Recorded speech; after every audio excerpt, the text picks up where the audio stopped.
We both are recording. Okay, very well. Now it is recording. So, in this very special Zoominar of IMPAR, that is Indian Muslim for Progress and Reform, today we are going to talk about the educational status and impediments in education of Muslim community in India. We are going to talk about what has happened between Hunter Commission report to Gopal Singh report and uh, then Sachar committee report, and now today beyond Sachar. And we have been churning figures, data, and findings of Sachar committee report throughout. And now in 2020, we understand that there is lot to be done from the inside also. There is lot of introspection that is left. और हम लोगों को ये मानना पड़ेगा कि ठीक है, सरकारों के भी रोल होते हैं, लेकिन कौमों के अपने भी रोल होते हैं, और जब तक वो कमर नहीं कस लेंगे तब तक कुछ नहीं हो सकता है। तो आज हम लोग इस बारे में बात करेंगे कि ये क्या बात है कि 19वीं सदी में 1882 में हंटर विलियम हंटर भी एक ही बात कह रहे थे कि मुसलमान शिक्षा में बहुत पीछे हैं, उनके लिए कुछ खास इक़दामात करने चाहिए। और सच्चर कमेटी ने भी कहा कि मुसलमान बहुत ज़्यादा पीछे हैं, सोशियो इकोनॉमिक इंडेक्सेस में तो पीछे हैं ही हैं, एजुकेशन में भी बहुत पीछे हैं। साथ-साथ उसके बीच में जो उससे पहले जो रिपोर्ट आई, तो गोपाल सिंह कमीशन की रिपोर्ट में तो ये तक कहा गया कि मुसलमानों को आप एजुकेशनली बैकवर्ड कम्युनिटी के तौर पे आइडेंटिफ़ाई करिए और उनके लिए ख़ास तरह के इक़दामात कीजिए, डाइवर्सिटी, पार्टिसिपेशन, और इन ज़ावियों से, इन एंगल से भी आप इस पर काम कर सकते हैं, जिससे कि ये ना लगे कि मज़हबी एंगल से काम हो रहा है। तो ये एक बहुत लंबा इश्यू है कम्युनिटी के सामने, लेकिन कम्युनिटी के सामने ये इश्यू लगातार बना हुआ है। मैं खुद minority commission for minority education की वुमेन कमीशन की कमिटी की मेंबर रही हूँ, और हम लोगों ने 2-3 साल लगातार खूब काम किया, पूरे हिंदुस्तान में घूमे फिरे और देखा क्या हालात हैं, खासकर लड़कियों की एजुकेशन के। डॉक्टर शबिस्ता गफ्फार उसकी चेयरपर्सन थी, और हम लोगों ने नॉर्थ ईस्ट से लेकर के साउथ इंडिया तक के चक्कर लगाए और पता किया कि हिंदुस्तान में लड़कियों की तालीम का क्या मामला है। साउथ इंडिया का हाल ताहम गनीमत था, लेकिन सेंट्रल इंडिया और नॉर्थ ईस्ट इंडिया में खासी परेशानियाँ थी, लड़कियों के हवाले से। अभी मैं एक एक्टिव कम्युनिटी मेंबर के तौर पे पुरानी दिल्ली के सरकारी स्कूलों के साथ जुड़ी हुई हूँ, और वहाँ की रिपोर्ट मैं आपको बताऊँ ये है कि सबसे ज़्यादा बड़ी समस्या है ड्रॉप आउट की। जो प्राइमरी स्कूल हैं, जो उर्दू मीडियम स्कूल हैं, जहाँ जहाँ ख़ासकर मुस्लिम बच्चे जा रहे हैं, वहाँ पर अगर मेरा तो सजेशन है कि आइंदा ऐसी मीटिंग में हम इन स्कूलों के किसी प्रिंसिपल्स को भी बुलाएँ और उनसे हम फीडबैक लें, और वो हमें बताएँगे कि क्या हालात हैं पुरानी दिल्ली के उर्दू मीडियम स्कूलों के। और ये वो उर्दू मीडियम स्कूल हैं जिनको सालों से मुस्लिम लीडरशिप ने एजुकेशन के नाम पे, कल्चरल एस्पिरेशन के नाम पे सरकारों से मांगा कि हमें हमारी मादरी ज़बान में तालीम मिले, इसके लिए हमें उर्दू मीडियम स्कूल दे दिए जाएँ, और वो दे दिए गए। एक मसला तो ये है कि ड्रॉप आउट रेट बहुत है। दूसरा मसला ये है कि जब ये बच्चे 12th करके बाहर निकलते हैं, तो ये कहाँ जाएँ? यानी कि वो अगर ज्योग्राफी पढ़ना चाहते हैं, अगर हिस्ट्री पढ़ना चाहते हैं, अगर फिज़िक्स पढ़ना चाहते हैं, तो उर्दू मीडियम स्कूलों से पढ़े हुए इन बच्चों को इस्तिलाहात की, टर्मिनोलॉजी की से और अंग्रेज़ी की टेक्स्ट बुक्स की बहुत बड़ी मुश्किल सामने आती है, और उनके पास एडिशनल रीडिंग मटीरियल बिल्कुल नहीं होता है उर्दू मीडियम स्कूल के बच्चों के लिए, और ये एक बहुत बड़ा इम्पेडिमेंट होता है। अल्टीमेटली वो Urdu as a subject graduation में उर्दू ही सब्जेक्ट लेकर के फिर आगे की पढ़ाई करते हैं, और फिर वो बाज़ार से जुड़ने में, जो जॉब मार्केट है उससे जुड़ने में उन्हें बहुत बड़ी परेशानी आती है। तो इसके अलावा कई तरह से कम्युनिटी का साइको एनालिसिस करने की ज़रूरत है। पुरानी दिल्ली में जामा मस्जिद में और ये बहुत बड़ा इलाका है पुरानी दिल्ली का, जामा मस्जिद के साथ-साथ जो पूरा लगा हुआ है इलाका है, बड़ा हिंदू राव है, चांदनी चौक है और सब अंदर के इलाके हैं। यहाँ पर लोगों के माली हालात बेहतर हैं, इसके बावजूद बच्चों को पढ़ाया नहीं जा रहा। ये एक बहुत बड़ा मसला है इस हिंदुस्तान के मुस्लिम घेटों का, जिसको हम जामा मस्जिद के नाम से जाते हैं। हम समझते थे कि लोगों के पास अगर पैसे होंगे, अपने बच्चों को स्कूल भेजने के लिए 2 ट्यूशन लगाने के लिए तो वो पढ़ाएँगे, ऐसा नहीं है। वो 8-10 लाख वाली बाइक्स दिलवा सकते हैं, लेकिन उन्हीं बच्चों को वो पढ़ा नहीं रहे हैं, ये ऐसा क्यों है? तो ये एक साइको एनालिसिस है। रहमान साहब अस्सलाम वालेकुम। वालेकुम सलाम। वालेकुम सर। मैं वालेकुम सलाम। मैं इंतज़ार कर रही हूँ कि अहम तरीन हमारे मेंबरान जुड़ जाएँ, तो फिर उसके बाद मैं खैर मक़दम करूँ। हमारे बहुत ज़बरदस्त स्पीकर्स हैं हमारे साथ। रहमान साहब मिनिस्टर रहे हैं और उनसे लगातार उन्होंने इस मसले को देखा है।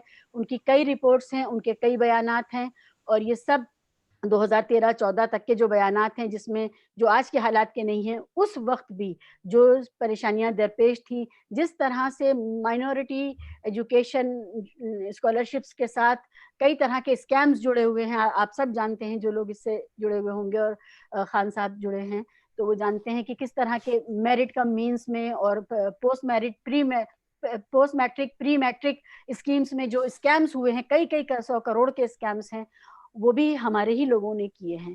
तो इन सब को देखते हुए आज हम लोग जो बात करेंगे, हमारे साथ अख्तरुल वासी साहब मौजूद हैं और अख्तरुल वासी साहब हिंदुस्तान में एक बहुत अहम तरीन शख्सियत हैं। वो अपने ना सिर्फ़ ये कि अपने अदबी काम के लिए जाने जाते हैं, लेकिन एक मुफ़क्किर के तौर पे, एक फ़िलॉसफ़र के तौर पे इस्लाम को, कम्युनिटी को और कम्युनिटी के हालात को मद्देनज़र रखते हुए उनका एक ख़ास तरह का हैसियत है उनकी इस मुल्क में। तो हम लोग शुरुआत पद्मश्री प्रोफेसर अख्तरुल वासी साहब से करेंगे और उसके बाद हमारे साथ हैं मिस्टर कमर आगा साहब हैं।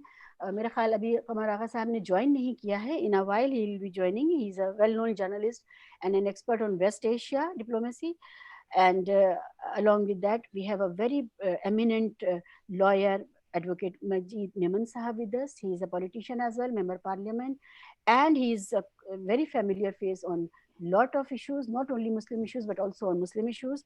Then we have Dr. MJ Khan Sahab, who is chairman of Indian Chamber of Food and Agriculture. He is into corporate sector as well as into social development of Muslim community. And Dr. Amna Mirza, she is Assistant Professor of Political Studies, University of Delhi. She is also along with Mr.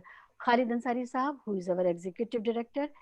And so we may start now with Dr. Vase, because Dr. Vase has an appointment with his doctor and he has to leave little early.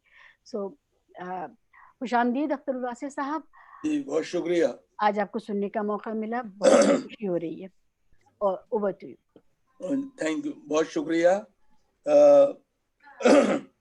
मैं शुक्रगुजार हूँ इम्पार का, MJ Khan साहब का, अंसारी साहब का और शीबा फहमी आपका, आपके कुलीग्स का, कि एक ऐसी महफिल में जहाँ के रहमान खान साहब हों, जहाँ पे मजीद मेमन साहब हों और दूसरे नामवर और मुअज़्ज़िज़ अफराद जो सरगर्म अमल हैं समाजी खिदमात में, वो मौजूद हों, वहाँ मुझे अपनी बात कहने का मौका दिया गया। हंटर से सच्चर तक का जो मुसलमानों का सफ़र है, उसे 1857 से असल में देखना चाहिए हमें 1947 के तनाजुर में। 1857 के बाद जो सूरत हाल थी, उसके नतीजे में हंटर की रिपोर्ट आई और 1947 के बाद जो कुछ सूरत हाल थी, उसके नतीजे में हमने गोपाल सिंह पैनल को देखा और उसके बाद सच्चर को देखा।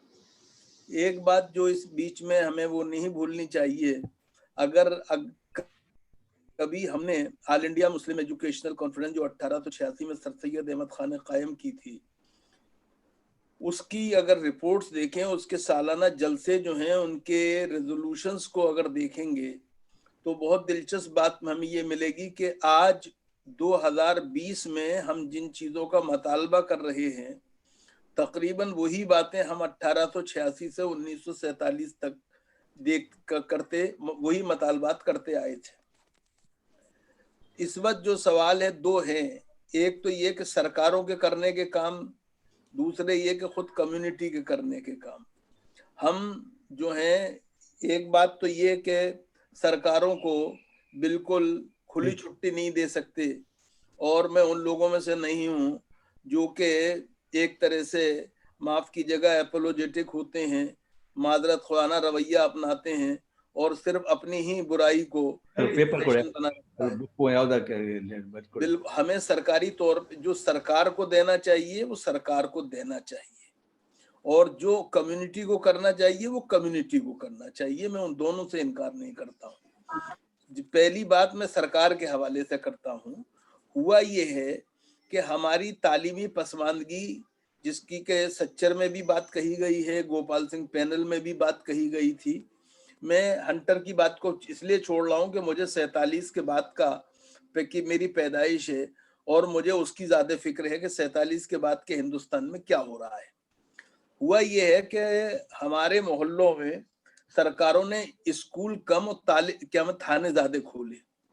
नतीजा ये है कि हम बुनियादी तौर पे तालीमी एतबार से पसमानदा हुए, और अगर ख्वानगी का कोई तनासुब हमें मिलता है बुरा और भला, तो उसके लिए माफ कीजिएगा मैं मदरसों के जिम्मेदारों को मुबारकबाद देता हूं कि कम से कम उन्होंने जैसी भी तालीम दी, आप अच्छी लगे बुरी लगे, लेकिन उन्होंने हमें कम से कम लिखना पढ़ना तो सिखा दिया। आज उर्दू में अगर कारी मिलता है शिमाली हिंदुस्तान में तो वो मदरसों की वजह से मिलता है, ये हमें नहीं बोलना चाहिए। दूसरी तरफ एक और जो मसला हुआ वो ये कि सरकारों ने एक रवैया ये अपनाया कि हमें बुनियादी तौर पे क्रिकेट की टीम का 12वां खिलाड़ी बना दिया।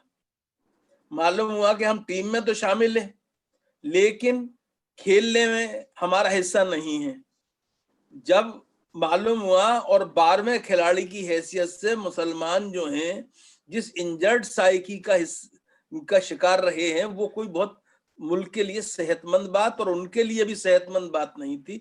वो ये सोचते रहे हमेशा बैठ के, जो पवेलियन में 12वां खिलाड़ी बैठा सोचता रहता है कि इन 11 में जो खेल रहे हैं कोई एक हर्ट हो जाए तो मुझे जाने का मौका मिले, मैं अपने जौहर दिखाऊं और उसके बाद अपनी टीम को जिताऊं और अपने लिए और अपने मुल्क के लिए नेक नामी का जरिया बनूं।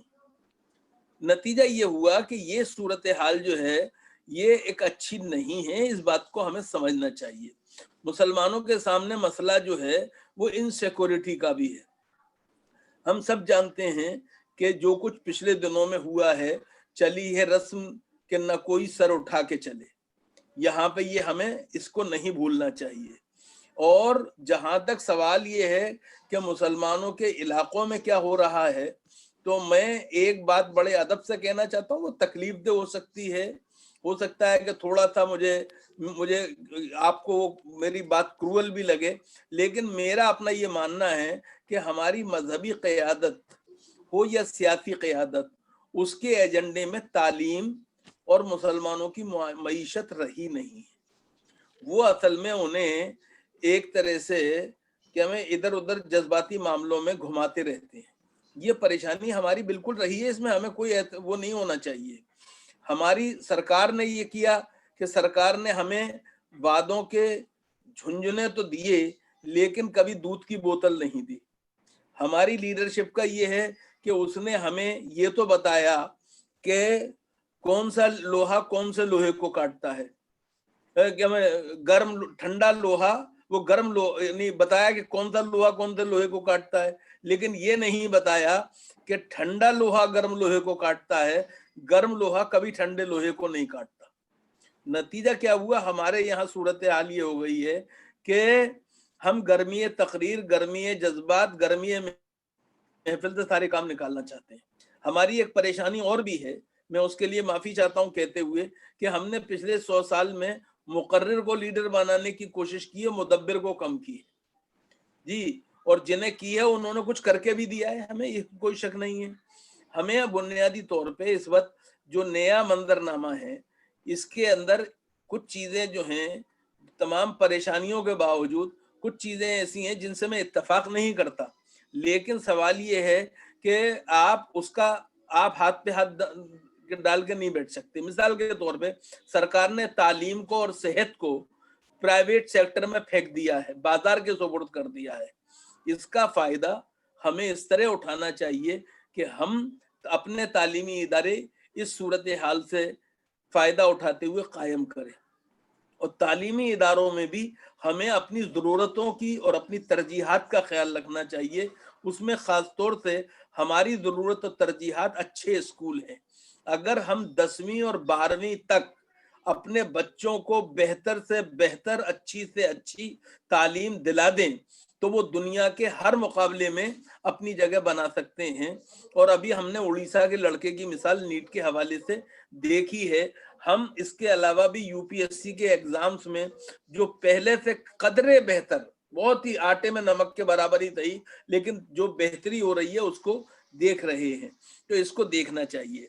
अभी आपने जो बात कही जामा मस्जिद के हवाले से, जहां आप खुद रहती हैं, और उसको ही नहीं लीजिए, सरकार ने 15 नुकाती जो अकलियती कम्युनिटी के लिए एक प्रोग्राम बनाया था इंदिरा गांधी के जमाने से, वजीर आजम के का 15 पॉइंट प्रोग्राम जो था, उसमें जामिया नगर हो, जामा मस्जिद हो, सीलमपुर हो, इंद्रलोक हो, निजामुद्दीन हो, कहीं पर भी कोई पॉलिटेक्निक और कोई टेक्निकल एजुकेशन का इदारा कायम नहीं किया गया।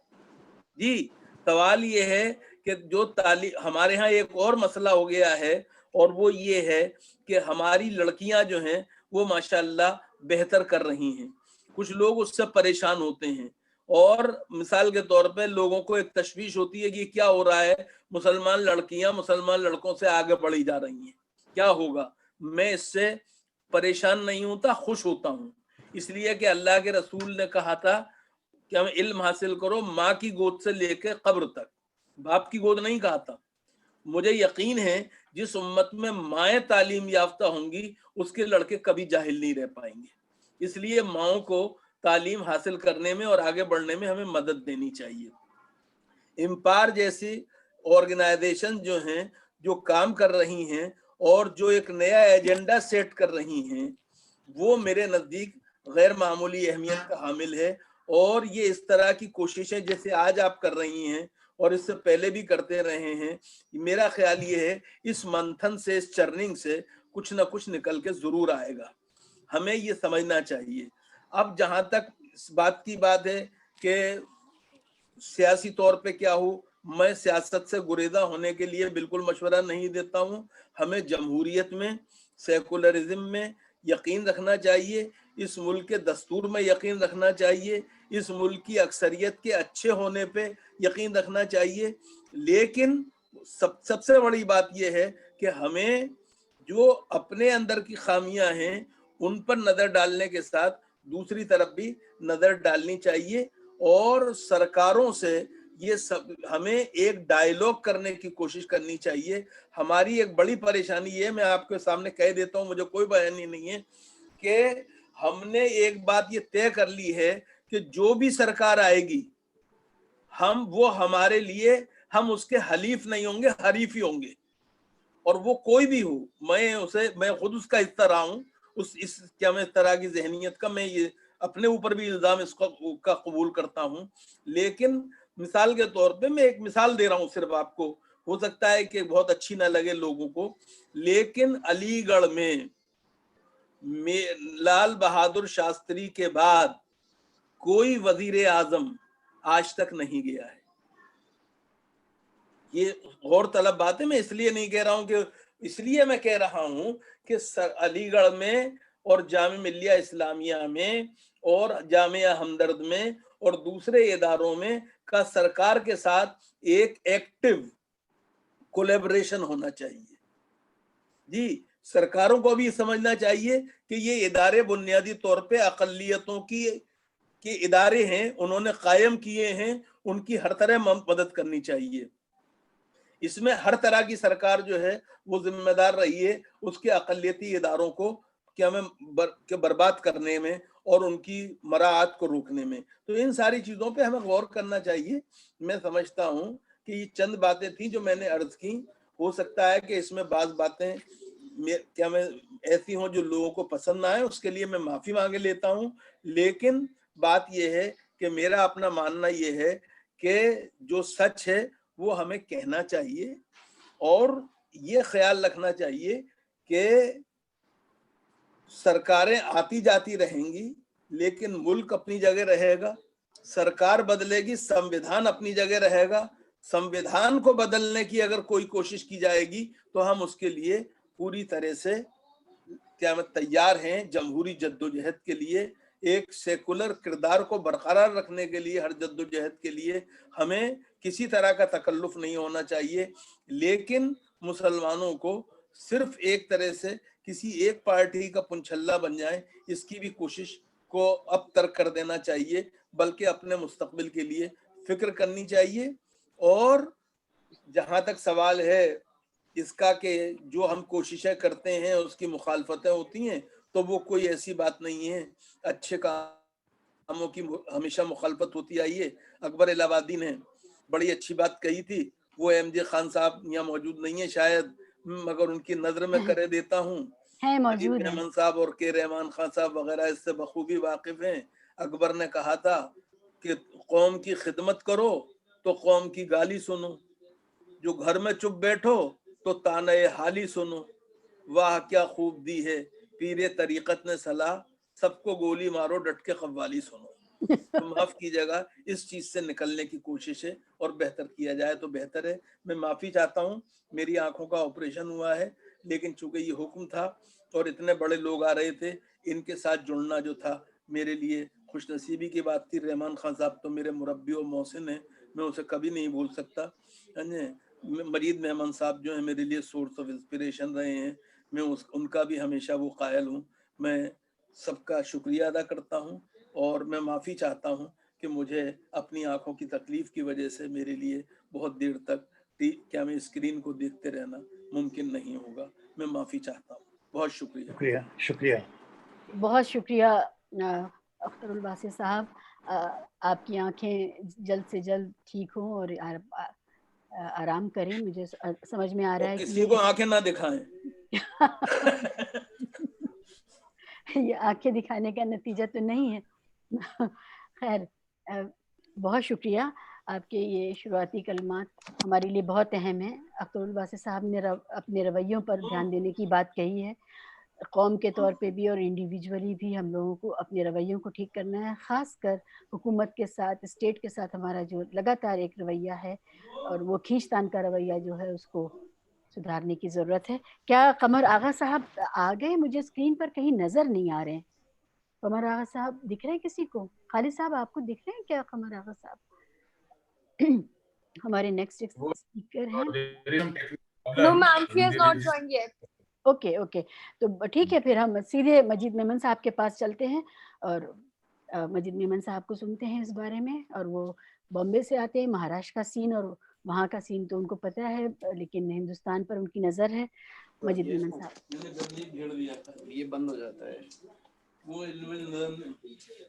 शुक्रिया शीबा साहिबा, और मेरा सलाम तमाम हजरात व ख़वातीन जो आज हमारे साथ यहाँ एक नहायत ही मौज़ू पर अपने ख़यालात का इज़हार कर रहे हैं और तबादले ख़याल हो रहा है। मैं समझता हूँ इम्पार के ज़रिए मुंतज़िमीन ने जो ये मुख्तसर सा वेबिनार की शक्ल में एक डिस्कशन रखा है, इसके लिए वो मुबारकबाद के मुस्तहिक़ हैं। इसलिए कि मुसलमानों की तालीम मैं समझता हूँ सबसे बड़ा मसला है, और इसी मसले के हल की जो तलाश हम कई वर्षों से करते चले आए हैं, बदकिस्मती से हम अपनी मंजिल तक नहीं पहुंच पाए हैं। और बहुत सारी ऐसी चीज़ें हैं, बहुत सारे ऐसे सवाल हैं जिसके लिए आज की ये नशिस्त जो है वो तो बहुत ही मुख्तसर सी है, मगर कुछ इम्पॉर्टेंट चीज़ें, अहम चीज़ों को मैं थोड़ा सा डिस्कस करना चाहूँगा। सबसे पहले तो मैं ये अर्ज़ करूँगा कि शुरू में शीबा साहिबा ने कहा कि जामा मस्जिद की तरफ और ओल्ड दिल्ली की तरफ उर्दू मीडियम की बात की उन्होंने वगैरह। उर्दू मीडियम से तालीम हासिल करने वाले बेशतर मुस्लिम तलबा और तालिबात एहसास कमतरी का शिकार होते हैं। ये शिकायत हमेशा से रही है, मगर मैं चूँकि आज ये मौका, इसलिए मैं आप लोगों के सामने बात रखना चाहूँगा कि ये गलत है, इसे हम गलत साबित करें। और इसकी मिसाल मैं आप लोगों के सामने रखना चाहूँगा कि आप लोगों को हैरानी होगी कि मैं ख़ुद उर्दू मीडियम का स्टूडेंट रहा हूँ। अंजुमन इस्लाम से मैंने उर्दू मीडियम से सभी मज़ामीन सीखे और उसके बाद कॉलेज में जाकर मैंने अंग्रेज़ी सीखी है।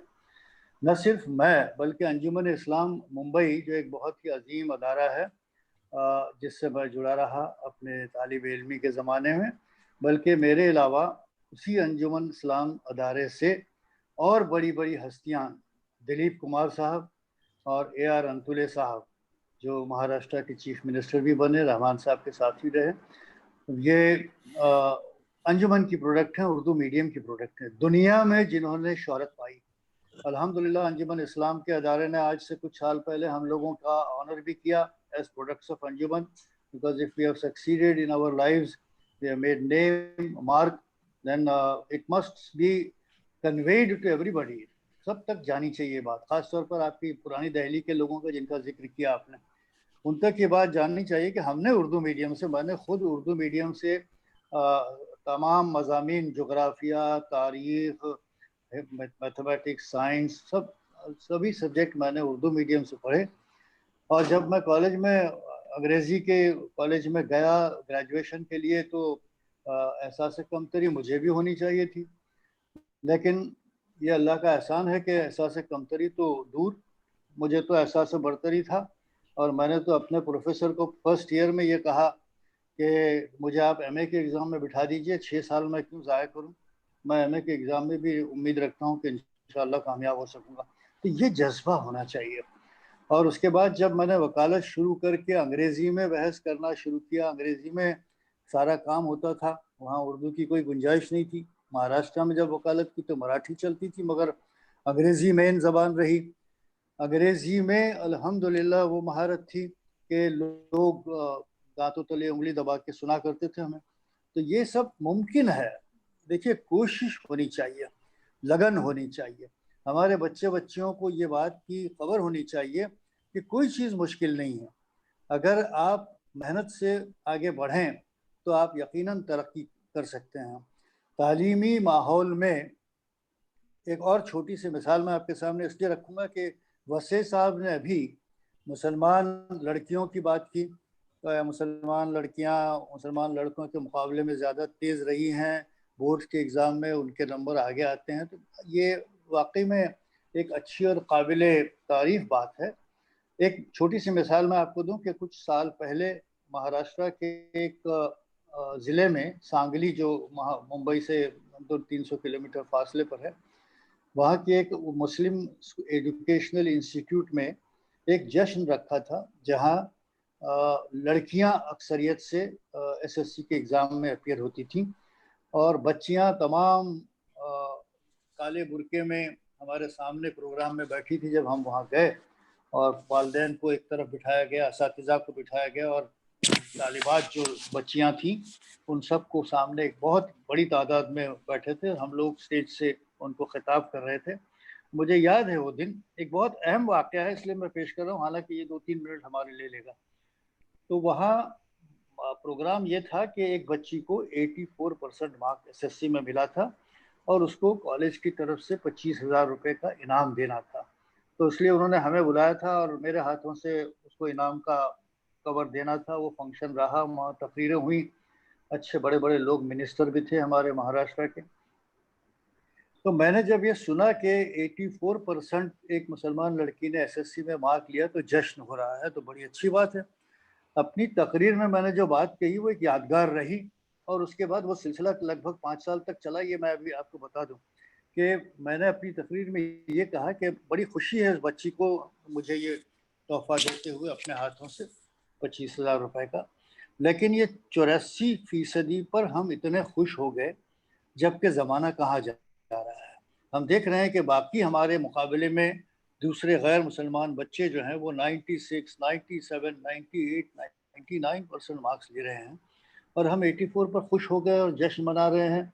तो एक तरह से खुशी तो ज़रूर है इस बच्ची के लिए, लेकिन मैं आज ये घोषणा करना चाहता हूँ, मैं अनाउंस करना चाहता हूँ कि अगले साल के SSC के इम्तिहान में हमारे इस कॉलेज से, हमारे इस अदारे से जो बच्ची 90% के ऊपर लाएगी उसको मैं 1 लाख रुपये आकर दूंगा। वहाँ तो 1 लाख रुपये बड़ी रकम थी उस ज़माने में, बड़ा शोर हुआ, बड़ी क्लैपिंग हुई। और वो प्रोग्राम के बाद जब हम लोग स्टाफ रूम में गए तो उन्होंने कहा अरे मेमन साहब आपने तो ये कैसे कह दिया, अब तो बड़ा ये हो गया है कि शोर मच गया, कैसे हो। मैंने कहा भाई देखो मैंने तो कह दिया, अब ये मैंने कहा है तो मुझे निभाना होगा अगले साल के लिए। 1 महीने के बाद वहाँ के प्रिंसिपल मुंतजिमिन 4-5 लोग हमारे पास बम्बई आए और उन्होंने मुझसे मुलाकात करके कहा कि साहब हमारे कॉलेज में तो ऐसी, हमारे स्कूल में तो ऐसी दौड़ लगी है कि पेरेंट्स शिकायतें करने लगे आकर कि ये क्या हुआ कि बच्चियां तो घर में काम करने को मदद ही नहीं कर रही है। वो कह रही है अम्मी तुम करो पकाना खाना जो भी है, मैं तो पढ़ती रहूँगी, मुझे मार्क्स लाने हैं 90% के ऊपर। तो भैया अच्छी बात है, हमने कहा मुसलमान माओं को कहिए कि बर्दाश्त कर लें, हमारी बच्चियां आगे बढ़ेंगे तो हमारा मुस्तकबिल आगे बढ़ेगा। और अगले साल 1 नहीं 3 बच्चियों ने 90% के ऊपर। तो ये फिर उसके बाद के साल में कम से कम 10 या 12 बच्चियों ने 90% के ऊपर। तो ये इस तरह से इंकरेजमेंट हमने अपने बच्चों का करना जरूरी है। अब हमारे लिए दुश्वारियां क्या है, हमारे मसाइल क्या हैं, इस पर थोड़ी सी रोशनी डालें। देखिए मदरसे आजकल बहुत ज्यादा चर्चे में हैं और मदरसे के ताल्लुक से नहायत ही उसे बदनाम करने की कोशिश होती है।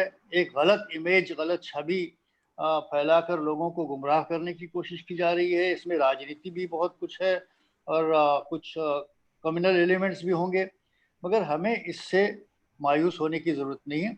मदरसों के इमेज को सुधारना हमारे लिए बहुत ज़रूरी है। पूरे मुल्क में ये खबर जानी चाहिए कि मदरसे कोई तखरीबी या कोई रेडिकल एजुकेशन नहीं देते, मदरसे में कोई वायलेंस का सबक नहीं सिखाया जाता, मदरसों में भी अच्छी तालीम दी जाती है समाजी तौर पर, मुल्की तौर पर। और इसलिए मदरसों की इमेज को सुधारना हमारे लिए बहुत ज़रूरी है।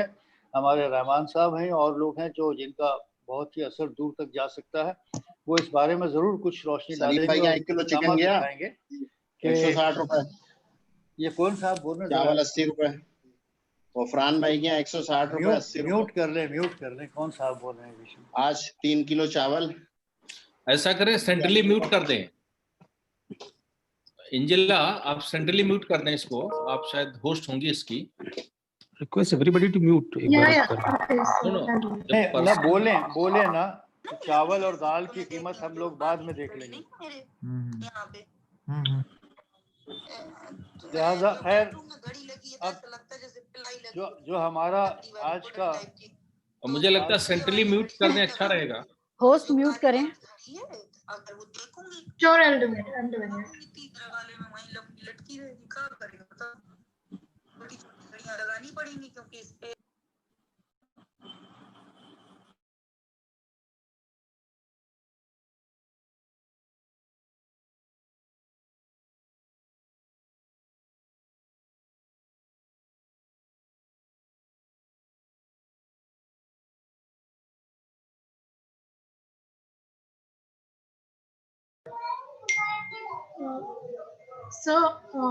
Sir, would you please unmute yourself? Hello, Yeah. अब आ रही आवाज? I am sorry. अब ये हम सचर कमेटी पर, क्योंकि सचर कमेटी को भी आज रिपोर्ट को 14 साल हो गए हैं, सरकारें बदली हैं, सेंटर में भी बदली हैं, राज्यों में भी बदली हैं, लेकिन बदकिस्मती से हमारी मुआफिक की सरकारों ने भी इस पर कोई खास तवज्जो नहीं दी है कि जब सचर कमेटी की रिपोर्ट में इस बात की तस्दीक की गई है बिल्कुल तफसील के साथ कि मुसलमान कौम जो है, पूरी कौम तालीम की कमी की वजह से पीछे रह गई है और अगर उसको मेन स्ट्रीम में लाना है और हमारे आज के वजीर आजम के उस नारे को अमली जामा पहनाना है कि सबका साथ, सबका विकास और सबका विश्वास, तो उस सूरत में मुसलमान जो सबसे बड़ी अक़लियत है हिंदुस्तान की और करोड़ों की तादाद में बसती है, अगर उसे पीछे ही छोड़ दिया जाएगा तालीम के एतबार से, तो यकीनी तौर पर मुल्क मजमूई तौर पर तरक्की नहीं कर पाएगा। ये बात नहीं लगता कि वज़ीर आज़म की समझ में नहीं आ रही है या वो लोग जो आज इक़्तिदार में हैं उनको ये बात नहीं समझ रहे हैं। हमें चाहिए कि हम इस बात पर अमल करें कि हमारे पास जो बैकवर्डनेस का ठप्पा लगा पड़ा है उस ठप्पे को हम किस तरह मिटाएं। तालीम के साथ जहाँ तक कि मुंबई और महाराष्ट्र की बात है, मैं थोड़ी सी जानकारी देता हूँ आपको कि पिछले 10-15 साल में खास सेशन कमेटी की रिपोर्ट के बाद से कई कोशिशें की गई और माशाअल्लाह हमारे कई हजरात ऐसे हैं जिनके मैं नाम नहीं लेना चाहूँगा, लेकिन उन्होंने तालीमी सतह पर काफ़ी काम किया है। और हम लोगों ने मुंबई में खुद कोशिश की थी, जिसमें मैं एक शख्स बतौर इंफरादी तौर पर मैंने शिरकत की थी, इसलिए मुझे इसकी कुछ मालूमात है कि हम लोगों ने कहा कि हम तमाम मुस्लिम स्कूलों में, उर्दू मीडियम स्कूलों में जाएं। तो आज भी शिवा साहबा दिल्ली के लिए मैं खास कहूँगा कि पिछड़े तबके के मुसलमान उर्दू मीडियम के बच्चों की स्कूलों में हम जाकर वहाँ के 5 कम से कम टॉप के स्टूडेंट्स को बाहर निकालें। उन लोगों के साथ में हम कोई मीटिंग रखें कि आप अगर ग्रेड लाते हैं, अच्छे डिस्टिंक्शन मार्क लाते हैं, तो आपको हम आगे IAS, IPS और IFS की पढ़ाई के लिए सहूलियात मुहैया करेंगे। ये हमने मुंबई में तजुर्बा किया और अल्हम्दुलिल्लाह पिछले 10-15 साल में एक अच्छी तादाद में महाराष्ट्र से हमने IAS और IPS के लिए बच्चे तैयार किए। और हमने ये भी कहा था, सियासतदान हमारे जो मुसलमान साथी थे, हमारे जो मंत्री थे, हमारे जो अच्छे वेल प्लेस्ड पॉलिटिशियंस थे मुसलमानों ने, उनसे भी कहा था कि अगर हम ये बच्चों की तादाद 25-50 बच्चों को बना लेते हैं एक साल में, तो उनको लेकर हम वज़ीर आज़म के पास बिल्कुल रुजू हों और हम ये कहें कि हमारे मुसलमानों के पास मटीरियल नहीं है तो उनको एम्पावरमेंट कैसे मिलेगा, तब हम मटीरियल लेके जाएं। और फिर हम कहें कि हमारी पोस्टिंग हो, हमारे DCPs हों, कलेक्टर्स हों। इससे क्या होगा, बैलेंस होगा समाज में। ये जो नाइंसाफियाँ होती हैं, ये आप आज अंदाज़ा लगाइए कि पुलिस स्टेशन हो, कलेक्टर्स के दफ्तर हों, मुसलमान आपको इसका दफ्तर कहीं गलती से नजर आ जाएगा, वरना मुसलमान के न होने की वजह से मुसलमान के साथ नाइंसाफियाँ और महरूमियात जो है वो बर्दाश्त करनी पड़ती है। तो ये एक विशेष सर्कल है पूरा तालीम के जरिए। अगर हम अपने तालीमी मेयार को बढ़ा लेंगे और उसके लिए हमारे पास जो एहसास कमतरी है उस चोले को हम निकाल फेंकें और हम बराबरी में, हमारे पास काबिल से काबिल तरीन मुसलमान बच्चे और बच्चियाँ हैं, सिर्फ उन्हें थोड़ा सा हौसला और मदद की ज़रूरत है। उन्हें हम आइडेंटिफाई करें और उनकी तालीम के सिलसिले में ख़ास तौर पर हम कोई इंतजाम करें, माली मदद करें और उनको हौसला अफजाई उनकी करें। तो मैं समझता हूँ हमारे लिए दुश्वार नहीं है कि आने वाले कुछ वर्षों में ये भूल जाएं कि सरकार हमारी दोस्त है या हमारी दोस्त नहीं है, क्योंकि सरकारें, जैसा कि वसी साहब ने भी कहा कि सरकारें तो आती जाती रहती हैं और हम किसी सरकार के साथ बंद न जाएं। हमें मुल्क और समाज को सामने रखते हुए और कॉन्स्टिट्यूशन को सामने रखते हुए आगे बढ़ना है। और एक बार फिर मैं मुबारकबाद पेश करूँगा इकबाल को, खान साहब को, शिवाजी को और तमाम लोगों को जिन्होंने आज इसका एहतमाम किया, और शुक्रिया अदा करूँगा कि मुझे मौका दिया कि मैं अपने ख्यालात पेश कर सकूँ। अल्लाह।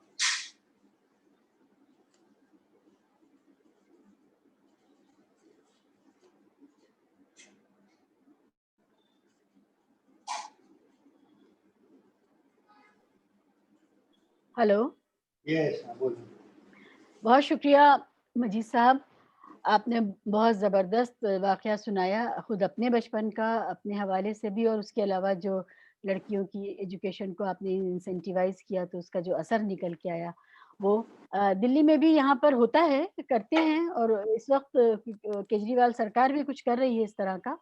तो एक माहौल तो बना है यहाँ के स्कूलों में, मगर मसला वही है कि खुद यहाँ के वालिदैन के जो रवैये हैं वो तफ्तीशनाक हैं। वहाँ पर परेशानी ये है कि हम लोग जब डील कर रहे हैं इन प्रॉब्लम्स के साथ, तो ड्रॉप आउट की प्रॉब्लम या मिनिमम अटेंडेंस ना हो पाने की वजह से नेक्स्ट क्लास नहीं मिलता है, वजीफ़ा रुक जाता है, और फिर वो जो 5000 का वजीफ़ा उसके लिए आती हैं माएँ और उनसे पूछो कि बच्चा क्यों नहीं आता है, तो पता ही चलता है कि घर में माहौल ये है कि सुबह 2:30-3 बजे सब सोते हैं और सुबह वालिदा उठ नहीं पाएँगी, अपने बच्चों को भेज नहीं पाएँगी, इसलिए बच्चा स्कूल नहीं जाएगा।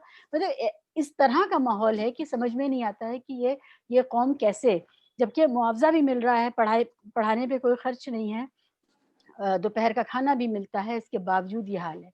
तो बहरहाल जो आपकी जो जितने मशवरे हैं उस पर भी गौर करना चाहिए।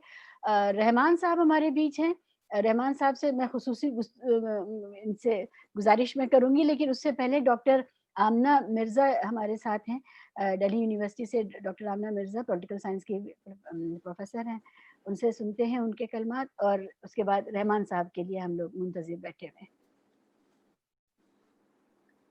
डॉक्टर आमना। जी शुक्रिया। मेरी आवाज आ रही है शिवा मैम? सबको लाउड मेरी एंड आवाज आ रही है? Loud and clear.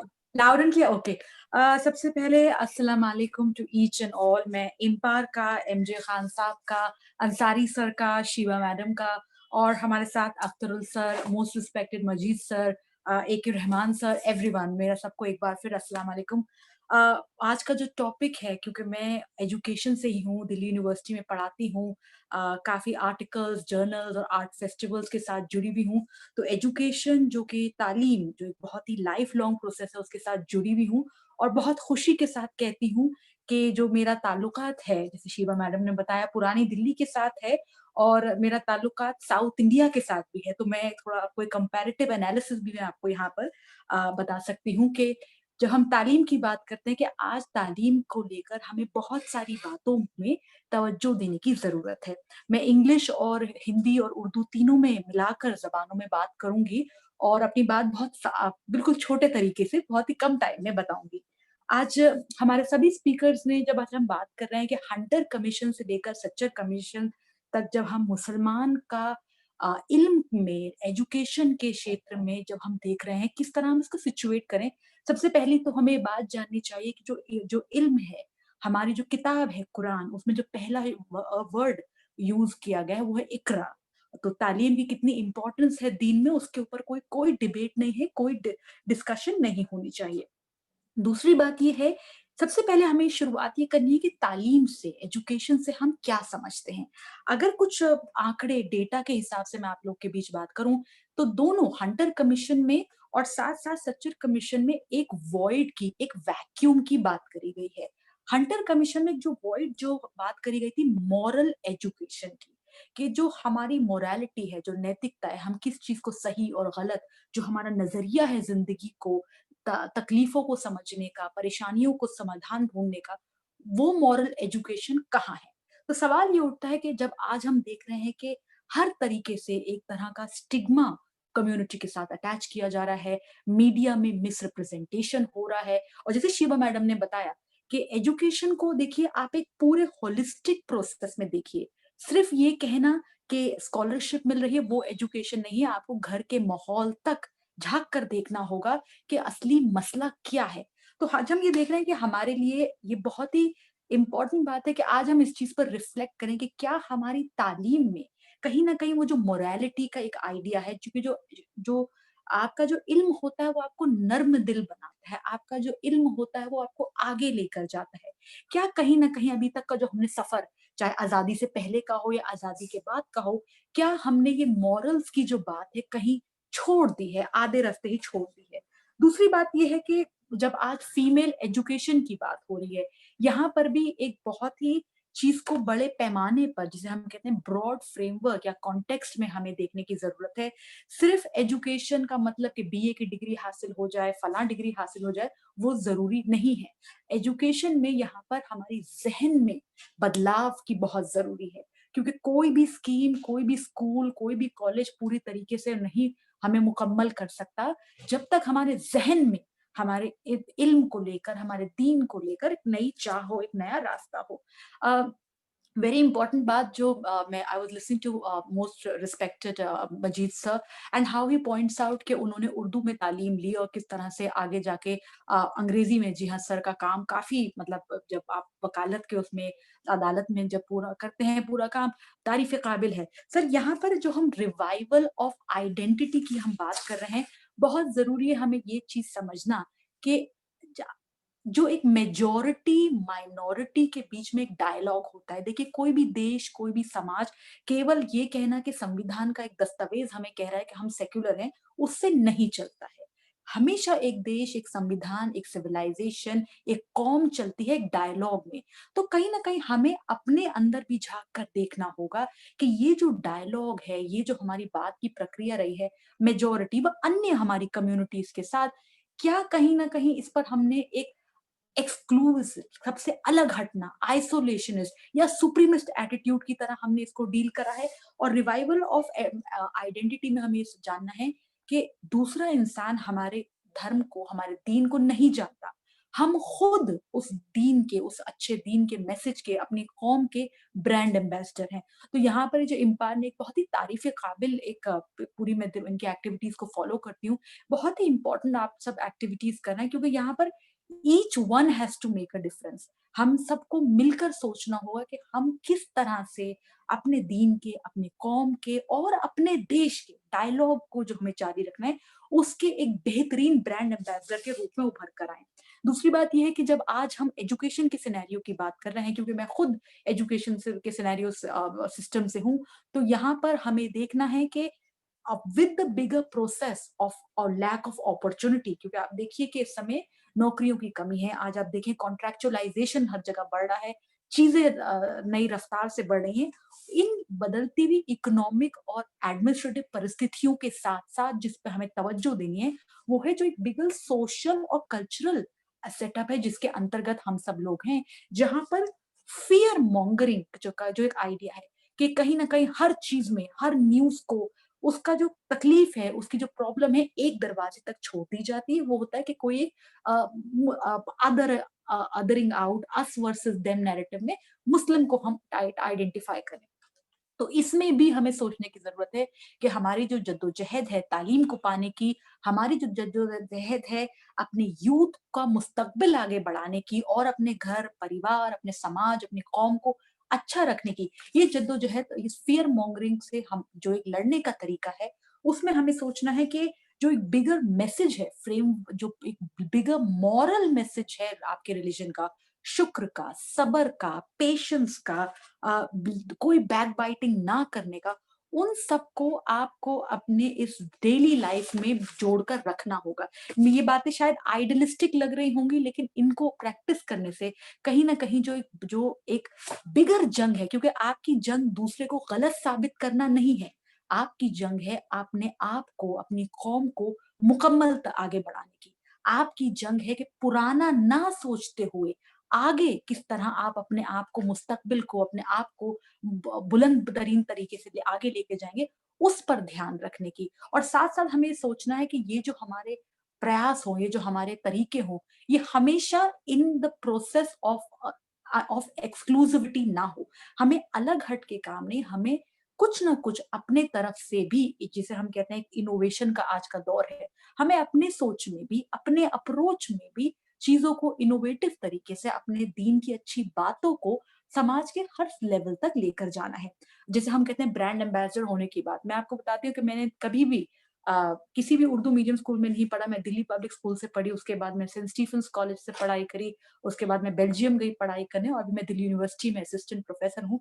लेकिन मैंने खुद उर्दू सीखी, और आज भी जब हर महीने मेरा किसी भी उर्दू रिसाले में आर्टिकल आता है, तो मैं खुद हर जगह तक उसको पहुंचाने की कोशिश करती हूँ। और ये बात मैं तवज्जो इसलिए बता रही हूँ कि जो रिवाइवल ऑफ आइडेंटिटी है, देखिए हर कौम के साथ, हर समाज के साथ उतार व चढ़ाव आते हैं, अच्छाई बुराई सबके साथ है। ये ज़रूरत ये है कि परेशानियों को, परिस्थिति को, जो हम आज आप एजुकेशन पर्सपेक्टिव से बात कर रहे हैं, कि हमें पॉजिटिव साइड को आगे रखना है। कोई भी सरकार, कोई भी कमिटी हमें अपने आप में सक्सेसफुल नहीं बना सकती, ये मेरा मानना है। ऑफ कोर्स एक सपोर्टिंग फ्रेमवर्क मिल सकता है, लेकिन उस सपोर्टिव फ्रेमवर्क को आपको अपनी पॉजिटिव अप्रोच के साथ आगे लेकर जाना है। और ये पॉजिटिव अप्रोच 2 लेवल पर हमें देखनी है। पहला, जैसे शिबा मैडम ने बहुत इंपॉर्टेंट बात बताई, घर का माहौल। हमें एक दूसरे की हिम्मत बनना है, हमें एक दूसरे को एक पॉजिटिव मैसेज भेजना है कि जो तालीम है उसकी रियल फाउंडेशन घर से शुरू हो, जहां दीन की भी अच्छी बातें हो और दुनिया की भी सबसे अव्वल बात हो। और वो पॉजिटिव अप्रोच जो आप माइक्रो, एक हाउस होल्ड, घर, फैमिली से शुरू करें, उसको दुनिया के, देश के हर कोने तक आगे पहुंचाएं। जरूरी ये है कि आज जब इस बदलते हुए माहौल में, जहां डिग्रियों का मतलब बदल रहा है, बदलते हुए माहौल में जब शिक्षा का भी मतलब बदल रहा है, तो आज जिन सेक्टर्स में, जैसे अगर हम देखें कि हमारी जो एजुकेशन है उसको हम इकोनॉमी से कैसे जोड़ें, एजुकेशन है उसे हम एम्पावरमेंट से कैसे जोड़ें, इन सब पर भी तवज्जो की बहुत जरूरी है। तो चाहे काउंसलिंग हो जाए एक दूसरे के साथ समझाते हुए, चाहे कुछ स्किल डेवलपमेंट प्रोग्राम हो जाए, कुछ भी हो, जिसे कहते हैं एनिमल इंस्टिंक्ट्स के साथ आज हम सब लोगों को आगे बढ़ना है और हमेशा ये याद रखना है कि कोई भी चीज खुद खराब नहीं होती है, वक्त वक्त की बात होती है। देखिए आज की परिस्थिति में, आज के समय में जरूरी है that we have to be each other strength. Committees की अगर आप ये रिपोर्ट्स गौर से भी अगर आप देखें, चाहे हंटर कमीशन की रिपोर्ट हो या सच्चर कमीशन की रिपोर्ट हो, issues of lack of representation हमने इसको इम्प्रूव करा है। एक जमाने में ब्यूरोक्रेसी में कुछ 0.1% हमारी रिप्रेजेंटेशन होती थी, लेकिन आज नंबर तो बड़े हैं ना, तो आज इसी बढ़ते हुए नंबर को पॉजिटिव अप्रोच के साथ हमें और आगे लेकर जाना है। इश्यूज ऑफ विमेन एजुकेशन, और ये बात हम बताना चाहते हैं कि problems are not only with Muslim community, women तो हर कम्युनिटी में परेशान है, लेकिन जो एक स्टिग्मेटाइजेशन बना दिया है, इसकी जो जद्दोजहद है वो पहले हमें अपने अंदर के सुधार के साथ, और ये सुधार माइक्रो और मैक्रो को साथ जोड़ते हुए और साथ साथ एक होलिस्टिक डायलॉग। देखिए हम एक्सक्लूशन में नहीं जी सकते, हम सिर्फ आश्वासन के साथ नहीं जी सकते, हम सिर्फ कमिटी की रिपोर्ट के ऊपर दोबारा दोबारा चर्चा करते हुए नहीं जी सकते। हमारे साथ इस देश में हम काफी लोग हैं जिन्होंने बहुत प्रयास करे हैं आगे भी बढ़े, और लेकिन उसके साथ साथ बहुत सारे और भी कौम के लोग हैं जिनको लीडरशिप से परेशानी है, उलेमाओं से परेशानी है कि आपने हमें सही मुस्तकबिल की ओर आगे हम नहीं लेकर गए। तो अब ये जो कमी रह गई थी लीडरशिप से हो या उलेमा इकराम से हो, इसको भी एड्रेस करते हुए एक होलिस्टिक आइडिया ऑफ एजुकेशन के साथ आगे बढ़ी। देखिए नुकसान कौम का पहले ही बहुत हो चुका है। अगर हम रिप्रेजेंटेशन में देखें, in terms of enrolment ratio देखें, या जैसे शिवा मैडम ने एक बहुत इंपॉर्टेंट बात करी, ड्रॉप आउट। आज भी सबसे ज्यादा ड्रॉप आउट अगर हम देखें कम्युनिटी में हो रहे हैं, और मोस्ट इंपॉर्टेंट जो एक स्ट्रीम लाइनिंग ऑफ प्रोसेस होता है कि हमारे मदरसा जो इतनी बेहतरीन एक सेंटर ऑफ एक्सीलेंस रहे हैं पढ़ाई के लिए, अच्छी तालीम के लिए, आज वो ऐसा क्यों है कि वो स्टिग्मेटाइजेशन हो गए।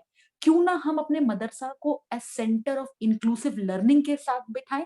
अब भाई मदरसा में अगर एक मुसलमान बच्चा बैठा, तो अगर एक हिंदू बच्चा भी आकर वहां देखे कि किस तरह से अच्छी तालीम, अच्छा इल्म दिया जा रहा है, और इसी तरह से जो प्रोसेस ऑफ डायलॉग है जो कि मुसलमान समाज में देश के विकास के साथ जोड़ते हुए इल्म को आगे बढ़ाने के लिए जो जरूरत है उसकी चर्चा हो।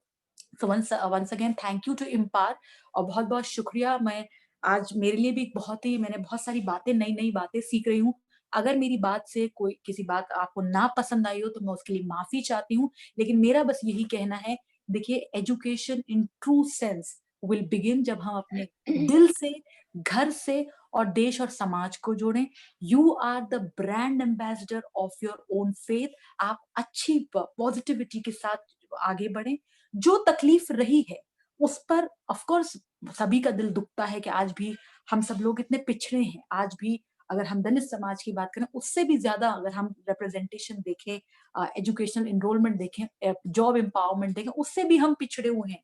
लेकिन उसके बावजूद भी जरूरी यह है कि पॉजिटिव अप्रोच के साथ, एक इंक्लूसिव मेजॉरिटी माइनॉरिटी डायलॉग के साथ, अच्छी पेशेंस एंड पॉजिटिविटी के साथ, फियर मॉन्गरिंग को हटाते हुए, inclusive perspective of Madrasa, and most important reviving our identity in a holistic way. ये सारी बातें बहुत जरूरी है। एक बार फिर बहुत बहुत शुक्रिया इम्पार का, और मेरी कोई बात पे अगर आपको ना पसंद आई तो माफी चाहती हूँ। और मैं शिवा मैडम से कहूंगी कि आज के प्रोग्राम को चलिए आप सब लोगों के खूबसूरत विचारों के साथ, आइडियाज के साथ मैं भी अब बहुत चीजें सीख रही हूँ। शुक्रिया, बहुत बहुत शुक्रिया। अस्सलाम वालेकुम। शुक्रिया डॉक्टर रामना। डॉक्टर रामना ने 2-3 अहम बातें कही हैं, वो वापस हंटर कमीशन की सिफारिश की तरफ ले गई, जिसमें मॉरल एजुकेशन के बारे में उस दौर में भी ये फिक्र थी उनकी कि मॉरल एजुकेशन बहुत लाजमी है और वो होनी चाहिए हर जगह, खासकर लोअर एजुकेशन यानी कि प्राइमरी और हायर सेकेंडरी एजुकेशन में। और ये मॉरल एजुकेशन का जो सवाल है बहुत बड़ा सवाल है, खासकर पब्लिक स्कूल्स में तो ये बिल्कुल गायब हो चुका है। सरकारी स्कूल में कुछ चीज़ें बताई जाती हैं, लेकिन पब्लिक स्कूल्स में बिल्कुल नहीं है। उसके अलावा डॉक्टर रामना ने कहा कि इंक्लूसिव होने की ज़रूरत है और मदरसे इतने बेहतर हो जाएँ कि वहाँ गैर मुस्लिम भी आना चाहें। एक ज़माने में ऐसा था, हमारे बीच के बड़े लोग, हमारे जो बाबा और अजदाद के बीच के बड़े लोग हैं, चाहे मुंशी प्रेमचंद हो, चाहे राजा राम मोहन राय जैसे लोग हों, वो सब लोग मदरसे से आते थे। इसके अलावा आपने एक बात कही कि घर का माहौल, जो घर का माहौल है वो बहुत बड़ा मसला है। मुसलमानों के घर का माहौल, हम लोग जब बात करते हैं हमें लगता है हम सब बड़ी फ़िक्र कर रहे हैं एजुकेशन को लेके, लेकिन शायद ये कोई इको चैम्बर है, जिसमें हम लोग जो बात कर रहे हैं वो वहाँ तक नहीं पहुँच रही जहाँ जिनकी फ़िक्र करने हम बैठे हैं। तो कैसे वहाँ ब्रेक इन किया जाए, कैसे पहुँचा जाए, तो ये भी एक मसला है। और मुस्लिम इदारे क्रिश्चियन इदारों की तरह सेंटर ऑफ एक्सेलेंस बने, इसके लिए क्या हमें उनसे सीखना है, सिखों से सीखना है, दीगर जो कौमें हैं उनसे सीखना है। वो भी एक साथ-साथ चलने वाला ये एक फ़िक्र है कि कैसे हमारे इदारे भी सेंटर ऑफ एक्सेलेंस बने। डॉक्टर रहमान उस दौर के मंत्री रहे जिस दौर में सिफ़ारिशें आईं सच्चर कमेटी की, और फिर जस्टिस रंगनाथ मिश्रा की जो एक्शन टेकन जो प्रोग्राम था कि इसमें क्या-क्या हमें करना है, वो भी आया और वो हमारे बीच मौजूद हैं। तो रहमान साहब, आपका एक छोटा-सा हमें जो आपका जो तजुर्बा था, जो मसले आप उस वक़्त देख रहे थे, तो उसके बारे में हमें जानना है। उसके बाद हम लोग क्वेश्चन एंड आंसर्स में जाएँगे। डॉक्टर साहब, आप अनम्यूट कर लें अपने को। रहमान साहब, आप अनम्यूट कर लीजिएगा। शुक्रिया शिबा साहिबा। बड़ी खुशी की बात है कि ये जो मौजू आपने सेलेक्ट किया है इस डिस्कशन के लिए, बहुत ही हम मुसलमानों के लिए बहुत ज़रूरी है। हंटर से सच्चर, ये एक बहुत अच्छा सब्जेक्ट भी है, और मैं ज़्यादा डिटेल में, क्योंकि वक्त की भी कमी है, मैं जाना नहीं चाहूँगा। मैं हमारे जो पहले हमारे मोअज़्ज़िज़ हज़रात अख्तर वासी साहब, डॉक्टर माजिद मेमन साहब और डॉक्टर आमिना साहिबा, जो भी उन्होंने ख़यालात इज़हार किए, उनके साथ मैं इत्तेफ़ाक करते हुए मैं चंद ज़रूरी चीज़ों के सामने मैं तवज्जो दिलाना चाहता हूँ।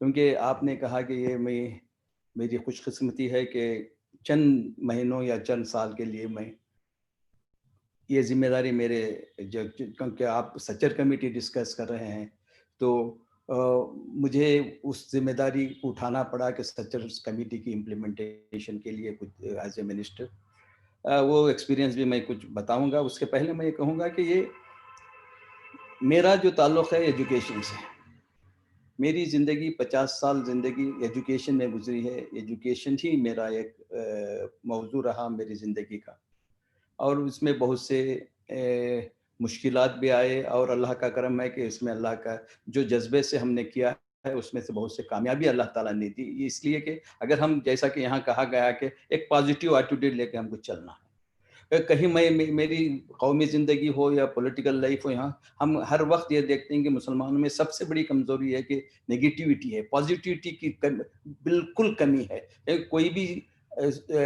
अगर ये काम शुरू करेंगे तो मुसलमान ये कहता है कि मुसलमानों के हाथ से ये काम नहीं होगा। जैसा कि उर्दू मीडियम के माजिद साहब ने कहा कि उर्दू मीडियम एक धब्बा लग जाता है कि उर्दू मीडियम से अगर पढ़ रहे हैं तो इंसान तरक्की नहीं कर सकता। इस तरह की एटीट्यूड मुसलमानों में आ गई है, ये सिंड्रोम पैदा हो गया कि माइनॉरिटी सिंड्रोम कहिए या मुसलमानों में एक इंफीरियरिटी कॉम्प्लेक्स जो ऑटोमेटिक डेवलप में है, इसको निकालना बहुत जरूरी है। दूसरी चीज मैं ये कहता हूं कि एजुकेशन और इकोनॉमिक अपलिफ्टमेंट, ये दो ही चीजें बहुत अहम है कोई भी कौम के लिए, तरक्की के लिए, पर्टिकुलरली जो हमारा समाज, जो इंक्लूसिव समाज है आज। अगर हम ये नहीं अपनाएंगे तो हम पीछे ही रह जाएंगे, कोई हमारी हाथ पकड़ने वाले। हुकूमतें हैं, हुकूमतों से हमारी जो भी राइट्स हैं वो हम हासिल करेंगे, मिलेंगे या नहीं मिलेंगे अलग बात है, मगर सबसे बड़ी जिम्मेदारी मैं समझता हूँ कि कौम की। कौम अगर पीछे रह जाएगी, कौम अपनी जिम्मेदारी को अपनाए नहीं गई तो कोई आगे नहीं बढ़ सकेगा। क्योंकि हमारे पास एग्जाम्पल है, मैं साउथ से आता हूँ, कर्नाटक से आता हूँ, यहाँ कौमों के दिन में एक कंपटीशन रहता था, यानी कि ये जो पॉजिटिव कंपटीशन रहता था। आज हमारे कौम में इतनी तरक्की, वो जो कौमें जो अपनी मेजॉरिटीरिज्म के ऊपर डिपेंड नहीं हुए, वो अपनी मेजॉरिटीरिज्म के डिपेंड नहीं हुए, वो अपनी कौम का फ्यूचर 100 साल पहले से दिखाना शुरू किए, तो आज उनको अगर आप मेजॉरिटी कम्युनिटी भी बोलिए, कुछ भी कीजिए, वो तरक्की कर चुके हैं। वो एग्जाम्पल ये हमको हमारे उलमाए कराम को, हमारे सियासी कायदीन को ये समझना चाहिए या कंपेयर करना चाहिए, देखना चाहिए। वो बगैर देखे कि हम अपनी तरक्की नहीं कर सकते। मैं 3-4 चीजें यहाँ आपके सामने रखता हूँ। एजुकेशन कहाँ से आएगी? मदरसे नहीं हैं, स्कूल्स नहीं हैं, और बच्चे, पेरेंट्स ड्रॉप आउट्स हो रहे हैं, गुर्बत है। अब हम इस जमाने में रहते हैं कि राइट टू एजुकेशन, आज कॉन्स्टिट्यूशनल राइट बना दिया गया है कि हर बच्चे को कॉन्स्टिट्यूशनल राइट है कि वो तालीम हासिल करे। हम अब ये आवाज नहीं था कि हमारे पास मदरसे नहीं, हमारे पास ये स्कूल्स नहीं, कॉलेजेस नहीं, ये नहीं। तो अब टू एज ऑफ 14 तो आपको राइट हो गया, कॉन्स्टिट्यूशनल राइट। अब वो हासिल करना किसकी जिम्मेदारी है? जब हुकूमत आपको कॉन्स्टिट्यूशनल राइट दे दिए तो हम ये पहले स्टेप ये देखना है कि 14 साल की उम्र तक कोई भी बच्चा स्कूल जाने के बगैर घर में नहीं रहे। एक ऑफेंस है आज, अगर बच्चे को उसकी राइट नहीं दिया जाए तो 14 साल तो हमारे में क्या कमजोरी है? हम बोलने डरते हैं कि 7 साल 8 साल के बच्चे को गुर्बत के लिहाज से जाके मदरसों में उसको दाखिल कर देते हैं। उसकी जो बेसिक एजुकेशन है, हर बच्चे को इसका कॉन्स्टिट्यूशनल राइट है कि उसको बेसिक 10+2 एजुकेशन मिलना ही चाहिए। अगर ये हम तय कर लें कि हर बच्चे को हमारा ये कॉन्स्टिट्यूशनल राइट है 10%, उसके बाद आप जो भी आलिम बनाइए, फाजिल बनाइए, डॉक्टर बनाइए, इंजीनियर बने, कुछ भी बनाइए, और ये काम कौन कर सकेंगे? हम चंद लोग नहीं कर सकेंगे, डिस्कशन से नहीं होगा। ये होगा हमारे ग्रास रूट लेवल में, हर मस्जिद और हर मदरसा, हर गांव के लेवल पर हमको एक अवेयरनेस लाना चाहिए। जब तक वहां तब्दीली या बदलाव नहीं आएगा, हम कुछ भी कर लें, क्योंकि हमको वहां पहुंचना है।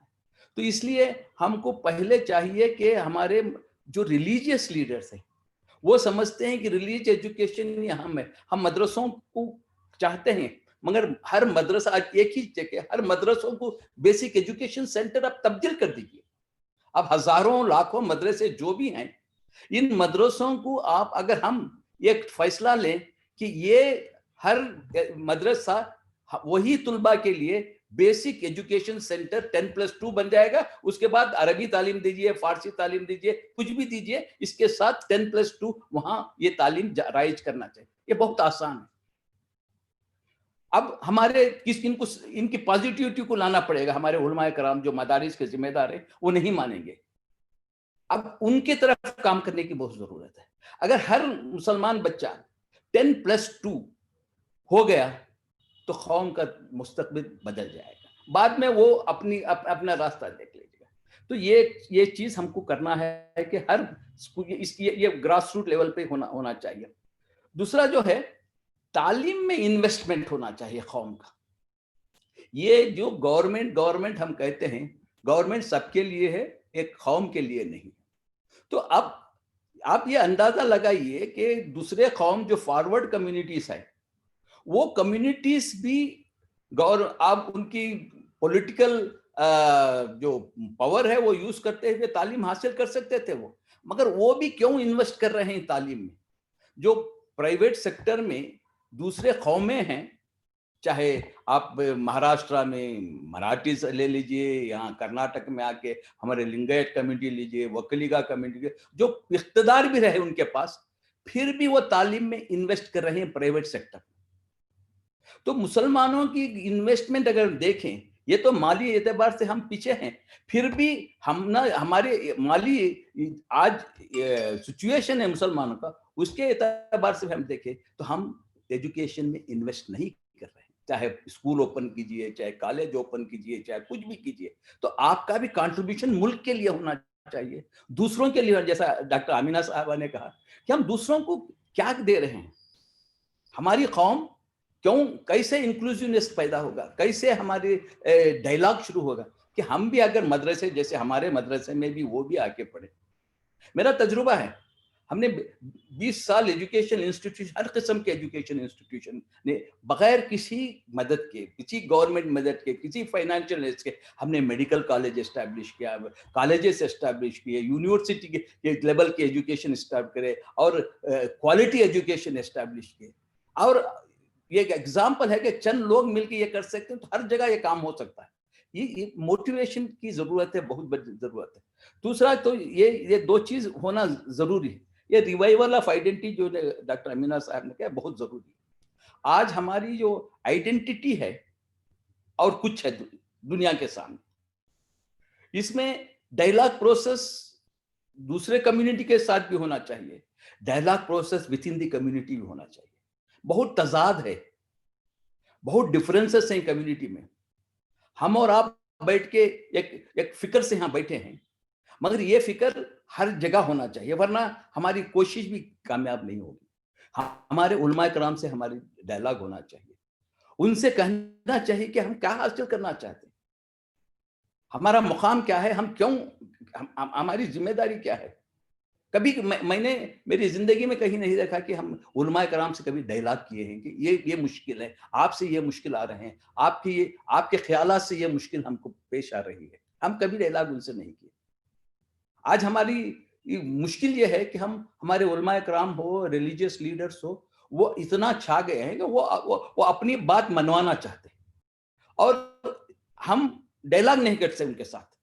वो उनका मौकूफ होता है और हमारा मौकूफ होता है। तो इसलिए ये तालीम की पसमानदगी हो या जैसा कि साचार कमेटी और जो फरसली अक़लियती उमूर हो या हमारे औकाफ है, आज मुसलमान औकाफ में कहाँ दिलचस्पी ले रहा है उसको, यानी ये औकाफ एक ऐसा ये है कि पूरा चपरासी से लेके मिनिस्टर तक मुसलमान रहता है, आप किसी को कसूरवार ठहरा नहीं सकते। मगर आज आप तमाम करोड़ों रुपये जो रिसोर्स इन्वेस्टमेंट के लिए रिसोर्स जहां से पैदा हो सकता है, वो इन्वेस्टमेंट आ सकता है, हम उसको एक ढेर बना के छोड़ दिए हैं, हम उसको इस्तेमाल नहीं कर रहे, किसी की तवज्जो औकाफ की तरफ नहीं है। ऐसे प्रॉपर्टीज हैं जो एक प्रॉपर्टी से एक यूनिवर्सिटी चल सकती है, क्यों नहीं कर रहे? किसकी गलती? हमारी गलती, क्योंकि ये पूरा इंतजाम मुसलमानों के पास है, ये मुसलमानों की कमजोरी है। तो इसकी तरफ हम तवज्जो देना चाहिए, क्योंकि ये एक आसान, जैसा कि सच्चार कमेटी की बात आ रही है, ड्रॉप आउट की बात है, उसमें हुकूमत कुछ इक़दाम उठाए, यानी स्कॉलरशिप प्रोग्राम है, स्किल डेवलपमेंट प्रोग्राम है, ये सब प्रोग्राम हुकूमत ने, ये मैं समझता हूँ कि ये काफ़ी नहीं है। हुकूमत आपको पूरी तरह से आपकी जिम्मेदारी नहीं ले सकती, कोई भी हुकूमत आपकी पूरी जिम्मेदारी नहीं ले सकती जब तक आप अपनी जिम्मेदारी लेने की नहीं ले सकते। तो आज हमको एनजीओ नहीं है, हमारे क्रेडिबल एनजीओ नहीं, एनजीओ है तो मदरसा बनता है, एक मदरसे के लिए एनजीओ बनता है, यानी एजुकेशन के लिए हजारों, एक दो नहीं, 10 नहीं, 15 नहीं, 20 नहीं, हजारों एनजीओस की जरूरत है। जब आप कंपेयर कर रहे हैं क्रिश्चियनिटी से, आप कंपेयर कर रहे हैं दूसरे माइनॉरिटीज से, तो आपको देखना चाहिए वो कैसे सक्सेसफुल हुए हैं, वो हम कैसे नहीं सक्सेसफुल हुए हैं। आपको कंपेयर करना चाहिए कि दूसरे कौमों में एनजीओस कितने हैं। तो ये अगर हम कंपेयर करके नहीं करेंगे तो किस तरह से हम पहुंचेंगे लोगों तक? विदाउट एनजीओस हम जितना भी डिस्कस कर ले, एनजीओस अगर नहीं आए, ग्रास रूट लेवल पर हम काम नहीं करेंगे, मदरसे से, मस्जिद से, वहां हमारे सेंटर नहीं बनेंगे। हमको इंफ्रास्ट्रक्चर है हमारे पास, ये हर मस्जिद एक इंफ्रास्ट्रक्चर बन सकती है, हर मदरसा एक इंफ्रास्ट्रक्चर, हमारा बनाया हुआ इंफ्रास्ट्रक्चर हमारे पास है, मगर हम उसको इस्तेमाल नहीं कर रहे हैं। और उसमें तो इसके तरफ तवज्जो होना चाहिए, डायलॉग होना चाहिए। और बहुत से मैं सचार कमेटी के सामने बोल सकता हूँ, सचार कमेटी हालांकि हुकूमत की इंटेंशन अच्छी थी, प्राइम मिनिस्टर ने एक कमेटी बनाई, मगर उसकी इम्प्लीमेंटेशन की जिम्मेदारी मुसलमान वहां तक खामोश हुआ, क्यों नहीं हुआ?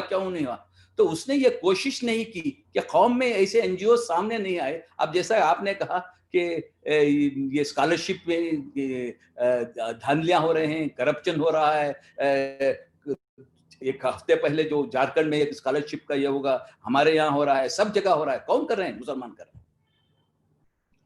कौन इसमें शामिल है? मुसलमान। तो इसलिए ये जो है, मैं ये मानता हूं कि सचार कमेटी के जो हुकूमत की सिंसियरिटी को भी हम ग्रास रूट लेवल तक पहुंचाना नहीं चाहिए। इसलिए मैंने कोशिश की कि इसको कैसा असेस करें फर्स्ट। तो मैंने प्रोफेसर कुंडू के, इसमें एक जवाहरलाल यूनिवर्सिटी के प्रोफेसर थे, उनकी चेयरमैनशिप में एक कमेटी बनाया कि आप आप ये सचार कमेटी के ऊपर हमारे जो इम्प्लीमेंटेशन है उसका जायजा लीजिए, हम कहाँ फेल हुए हैं, हमको कहाँ स्ट्रेंथन करना पड़ेगा। स्कॉलरशिप दे रहे हैं, रीच हो रही है नहीं है, स्किल डेवलपमेंट प्रोग्राम है, लोगों तक पहुंच रहा है नहीं। ये हमारी कौम की भी जिम्मेदारी थी। कौम बेदार नहीं हुई, कौम विजिलेंट नहीं रही तो गवर्नमेंट स्कीमें चलाती है, पब्लिसिटी लेती है, उसके बाद गवर्नमेंट आते हैं जाते हैं, उसके तो कौम को भी विजिलेंट होना बहुत जरूरी है। जब तक कौम विजिलेंट नहीं होती, कौम के जिम्मेदार, अवाम तो छोड़िए, बेचारे वो गरीब है, मगर कौम के जो जिम्मेदार हैं, अपने आप को जिम्मेदार समझते हैं, अगर वो विजिलेंट नहीं रहे, हुकूमत के प्रोग्राम्स हो और कुछ भी हो, उसको हासिल करने में, लोगों तक पहुंचाने में, और खुद उसमें रजाकाराना तौर से जाके इदारे शुरू करके इदारे अगर हम करेंगे तो ये तो मेरी जो जिंदगी में 50 साल से इन डिलिब्रेशंस में मैं हिस्सा ले रहा हूँ, कोशिश कर रहा हूँ, तब कर रहा हूँ, मगर 50 साल में कोई इतनी, मगर अल्लाह का करम है, ये इतना, मैं ये नहीं कहता कि ये इतना खराब हुआ है कि बेदारी आई है, मगर जो बेदारी आई है वो हमारी तरक्की के लिए, कॉम्पिटिटिव वर्ल्ड, कॉम्पिटिटिव हिंदुस्तान में जो है उसके लिए कमी नहीं है। मैं आपका शुक्रिया अदा करता हूं कि ये बहुत बड़ा ये वाइड सब्जेक्ट है, इसके ऊपर और डिबेट होना चाहिए इंशाल्लाह, और कभी आइंदा हो तो हमारे मेरे ख्यालात सर। शुक्रिया, बहुत शुक्रिया और बहुत ज़बरदस्त। आप ने तकरीबन हर उस दुख की रग पे हाथ रखा है जिस पर हाथ रखने की ज़रूरत है। ज़ाती तौर पे मैं सिर्फ 2 इदारों में, national commission for minority education और national council for promotion of Urdu language, इन 2 इदारों से मैं जुड़ी और मुझे इतना कुछ समझ में आ गया था कि बहुत, जिसे कहते ना, उम्मीद ही होती थी कि ये हमारे लोगों का ये रवैया है। आप तो मंत्री रहे, मिनिस्टर रहे, जाहिर है आपने क्या क्या नहीं समझा होगा, क्या क्या नहीं देखा होगा। और खान साहब, हम लोगों को रहमान साहब के साथ एक पूरा सेशन इसके ऊपर अलग से करना चाहिए और वो सारे पॉइंट्स लेने चाहिए जिस पर काम करने की ज़रूरत है। औकाफ का भी जिक्र किया आपने बहुत सारे रवैयों का जिक्र किया। तो अब डॉक्टर एमजे खान साहब, आप जी, अब आप। आवाज आ रही है हमारी? बिल्कुल। Thank you, Shiva, for hosting this program, and thank you, Rahman साहब, for very comprehensive intervention. आपसे पहले मजीद साहब शायद नहीं दिख रहे हैं, एंड डॉक्टर आमना, एंड सबसे पहले स्पीकर हमारे अख्तर वासे साहब नहीं इस वक्त हैं यहाँ पर, बट ये इस टॉपिक पे क्यों डिस्कशन करनी है, इसकी शुरुआत आज से 15 दिन पहले अख्तर वासे साहब के ही सजेशन से हुई। तो अच्छा होता अगर मौजूद होते तो इन पर्सन हम थैंक्स बोलते उनको। तो इस्लामिक सेंटर पे एक चाय पे कोई 10 लोग बैठे थे, तो अख्तरुल वासे साहब ने कहा कि इस पे दोबारा हम लोगों को डिस्कशन करना चाहिए, जो रिकमेंडेशंस आई हैं इतने सालों में उनको रिव्यू करना चाहिए और देखना चाहिए कि क्या run up to the elections जो अभी बिहार का आने वाला है, फिर उसके बाद बंगाल का, फिर असम का, उत्तर प्रदेश का, फिर नेशनल, तो एक इलेक्शंस का दौर शुरू होने वाला है। तो दोनों सेट ऑफ पार्टीज के, एक पार्टी जो रूलिंग पार्टी है उससे क्या क्या चीज़ें टेकअप की जा सकती हैं, if at all let us assume वो कुछ नहीं करेंगे, लेकिन हम अपनी ड्यूटी कम से कम करें। और जो अपोजिशन पार्टीज हैं, जो वेस्ट बंगाल में रूलिंग पार्टी भी है, तो उनसे क्या क्या टेकअप हो सकता है। तो whether we can revisit that and package in a way कि फ्यूचर में हम इसको प्रॉपरली इफेक्टिवली टेकअप करें, क्योंकि 2 एस्पेक्ट इसमें बहुत इंपॉर्टेंट रहे हैं रिपोर्ट्स में, कमीशन की कमेटी। एक तो गवर्नमेंट की जिम्मेदारी है, और 2 तरीके के नेचर के कमिटीज, कमीशन कंस्टिट्यूट होते रहे। एक तो राइट्स के प्रोब रिलेटेड, राइट्स होने के बाद गवर्नमेंट ने कंस्टिट्यूट किया, वो चाहे आप we can name about 20 commissions committee report that I know, because 23 October 2008 को पहला प्रोग्राम हमने इस पे कंस्टिट्यूट होस्ट किया था। उससे पहले कभी हुआ हो या बाद में तो नहीं हुआ, ऐसा हमको इल्म है। और उसका टॉपिक भी यही था, committees and commissions, status of Indian Muslims from Beni Vilas Mishra 1973 to Ranganath Mishra 2007, और ये 2008 में हमने किया था। फिर उसको जस्टिस हंटर से टेक अप किया, क्योंकि जफर महमूद साहब के एक बड़े भाई ताहिर महमूद साहब हैं, वो बहुत रेगुलर प्रोग्राम्स में शामिल होते थे। तो उनका कहना था कि जस्टिस हंटर कमेटी की रिपोर्ट, उसका टॉपिक था इंडियन मुसलमान, शायद उस टाइम पे मुस्लिम से होता था।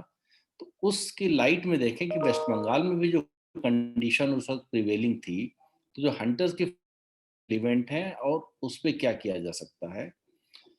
तो बहरहाल वो चूंकि सभी कमिटी रिपोर्ट सबसे rights committee related committees commissions बने, इनफैक्ट बेनी विलास मिश्रा जिसका 1973 का जिक्र किया वो, फिर उसके बाद में जस्टिस श्री कृष्ण कमीशन की रिपोर्ट 1993 में कंस्टिट्यूट हुआ। उससे पहले ध्यान प्रकाश कमीशन रिपोर्ट मेरठ के दंगे की अगर ख्याल हो 87 की, 89 की भागलपुर दंगे पे, तो लगातार करीब 25 ऐसे कमीशन जुडिशियल कमीशंस बने हैं अभी तक।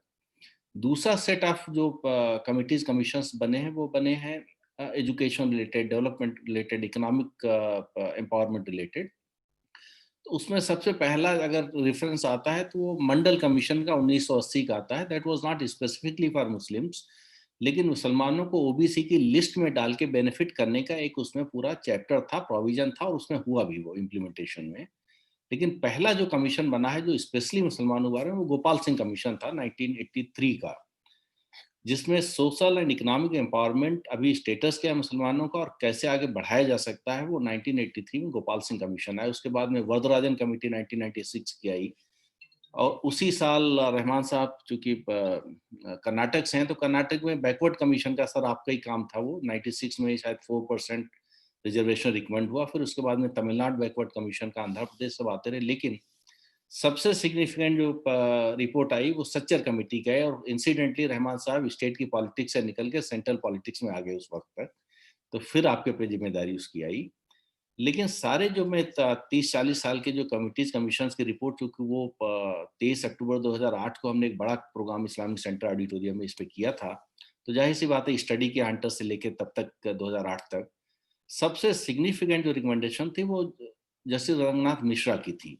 इनफैक्ट सारी रिकमेंडेशंस एक तरफ रख लें, जितने 7 या 8 डेवलपमेंट रिलेटेड कमिटीज कमीशंस बने हैं और राइट्स रिलेटेड तो ज़्यादा बने हैं 25 के आसपास, तो सबकी एक तरफ रख लें, रंगनाथ मिश्रा की दूसरी तरफ रख लें, तो सब पे भारी पड़ेगी। इसलिए कि बहुत स्पेसिफिक रिकमेंडेशंस थे और बहुत इंपॉर्टेंट रिकमेंडेशंस थे। सबसे बड़ा तो ये था आर्टिकल 341 में, उसमें मुसलमानों की उन कास्ट को शामिल करना जो क्रिश्चियन और मुसलमान उससे बाहर कर दिए गए हैं, आर्टिकल 341 पैरा 2 से 10 अगस्त 1950 के प्रेसिडेंशियल ऑर्डर से।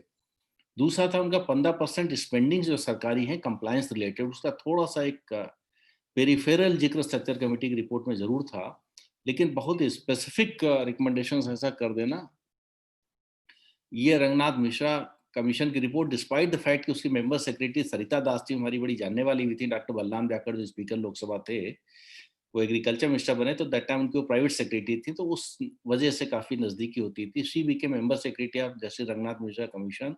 She wrote 1 full page standing against that recommendations, लेकिन if I recall Tahir Mahmood साहब ने उसको ओवरराइड किया चेयरमैन के बिहाफ पे। Ultimately that recommendations were made, लेकिन वो कभी पब्लिक नहीं की गई। अब सबसे बड़ा सवाल ये उठता है कि हम लोग इसको डिस्कस कर रहे हैं, क्या उसका फायदा है कमिटीज कमीशंस के रिपोर्ट का, जब क्लियरली अंडरस्टूड है कि किसी कमेटी या कमीशन के रिपोर्ट्स एक्सेप्ट बहुत कम एक्सेप्ट होती हैं। इनफैक्ट अगर सबसे ज्यादा किसी कमेटी की रिपोर्ट एक्सेप्ट हुई तो शायद रिकमेंडेशन स्ट्रक्चर कमेटी की ही हो पाई है, और उसका क्रेडिट शायद रहमान,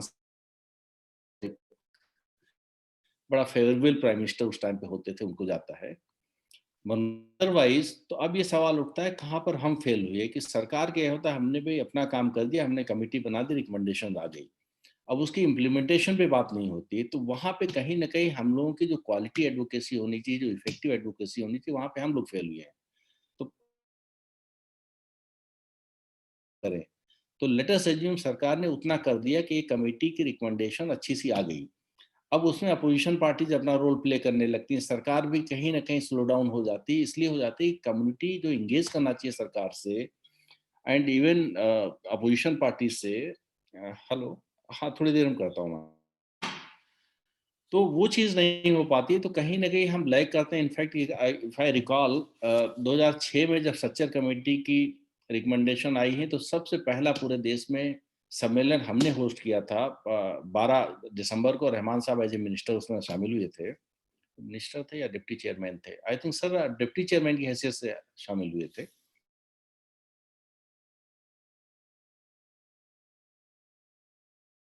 तो इसमें हम लोग क्या है कि वो रिपोर्ट आने के बाद हम लोग उतना फॉलो अप नहीं करते हैं। तो शायद सच्चर कमेटी रिपोर्ट पे एक सबसे बड़ा कार्यक्रम दिल्ली में रखा था, कोई I remember 27-28 Muslim members of parliament आए थे, सुबोध खान साहा साहब मिनिस्टर थे, काफी बड़ी वीपी सिंह साहब एज एक्स प्राइम मिनिस्टर उसमें शामिल हुए थे। तो it was very very powerful gathering. In fact तीनों वाइस चांसलर्स भी उसमें बैठे थे ऑडियंस में।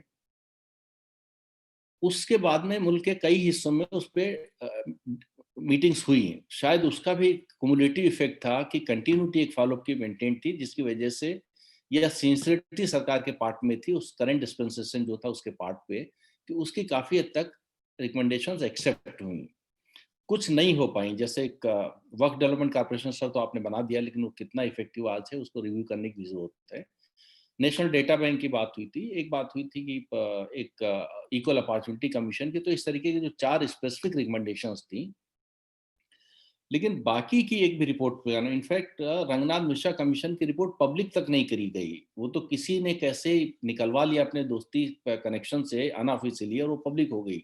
सरकार did not make that public, जबकि सबसे इंपॉर्टेंट थी। तो जो प्रीवियस इतने रिकमेंडेशन है, सवाल ये उठता है कि अगर इम्प्लीमेंटेशन नहीं हुआ है तो कम से कम एक चीज तो सही हुई है।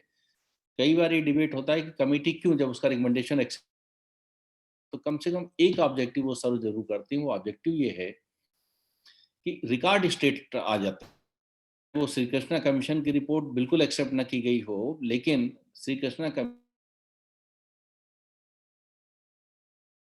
प्रकाश कमीशन की रिपोर्ट मीडिया में आया था, सरकार ये कह रही थी मुसलमानों ने शुरुआत किया, ध्यान नहीं कहाँ से शुरुआत हुई, उसके कॉजेज क्या थे, पूरी बैकग्राउंड वो डिटेल कर देते हैं। तो एक कम से कम रिकॉर्ड स्टेट हो जाता है, चाहे सोशियो इकोनॉमिक स्टेटस की बात हो, एजुकेशनल स्टेटस की बात हो, डेवलपमेंट रिलेटेड कमीशन से उस पर, या राइट्स के प्रूव करने के रिलेटेड हो, तो कम से कम that is one definite gain that the committee है। लेकिन इसके आगे बढ़ाने वाले, तो मैं पॉइंट जहां से मैं डेविएट कर गया कि 2009 में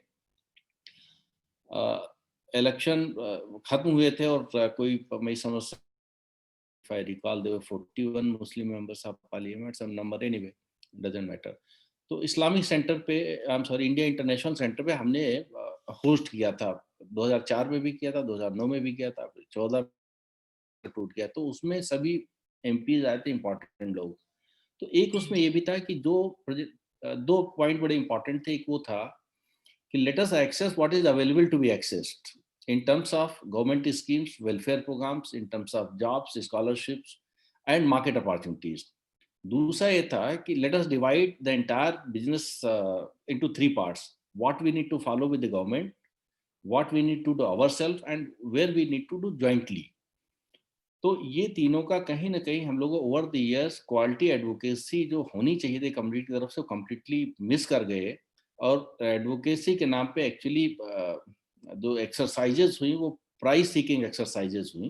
people created their personal visibilities, they got the prize and they got out from the business और got into the what they are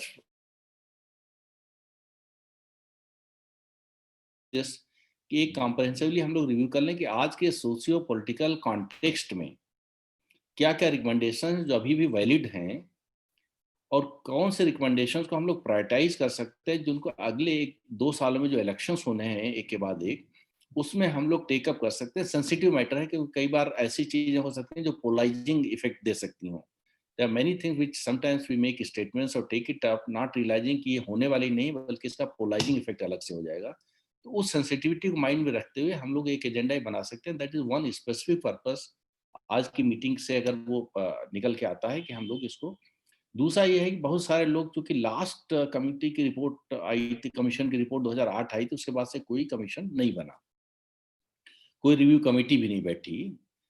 इस सरकार से ज्यादा उम्मीद भी नहीं, क्योंकि हम लोगों का एंगेजमेंट भी हो ऐसा नहीं कि हम करा सकें, या उनको हमारे वोटों की बड़ी उम्मीद भी नहीं कि वो बहुत प्रोएक्टिवली करें। तो इस रियलिटी के मद्देनजर कहीं यंग जनरेशन बिल्कुल भूल ही नहीं जाए, क्योंकि ऐसी कमेटी रिपोर्ट्स भी अवेलेबल हैं। तो जो बैकग्राउंड में इतना काम हो चुका है उसको कम से कम मेमोरी में ताज़ा कर लें, नई जनरेशन को रजिस्टर करा दें, और देख लें कि क्या चीज़ें हैं जो हम लोग अभी भी टेकअप कर सकते हैं। तो ये मेरी समझ से स्पेसिफिक पर्पस हो सकता है, जो टेक अवेज आज के डिस्कशन से हो सकते हैं, वो ये है। 2 चीज़ें कंसर्न्स की हमेशा रहती हैं कि एक तो कैसे हमारा हिस्सा लगे, क्योंकि इश्यूज तो बहुत हैं, सिक्योरिटी से रिलेटेड, परसेप्शन से related, discrimination, low participation in jobs, higher education and so on. लेकिन प्रायोरिटाइज अगर करना हो तो मैं फिर रिपीट करता हूँ कि जो एम्पावर का पहला पर्पस है क्रिएशन का, कि कैसे परसेप्शंस पॉजिटिव कम्युनिटी के बारे में। अनफॉर्चुनेट पार्ट ये है कि बहुत कुछ कर लो और एक इंस्टांस ऐसी हो जाती है जिससे सबके इधर पानी पड़ जाता है। तो थोड़ा जो रहमान साहब ने जिक्र किया, मैं रिपीट करता हूँ कि एक नेगेटिविटी और रिग्रेसिव अप्रोच का एक ऐसा बैठा हुआ है दैट आई थिंक उस पर जितना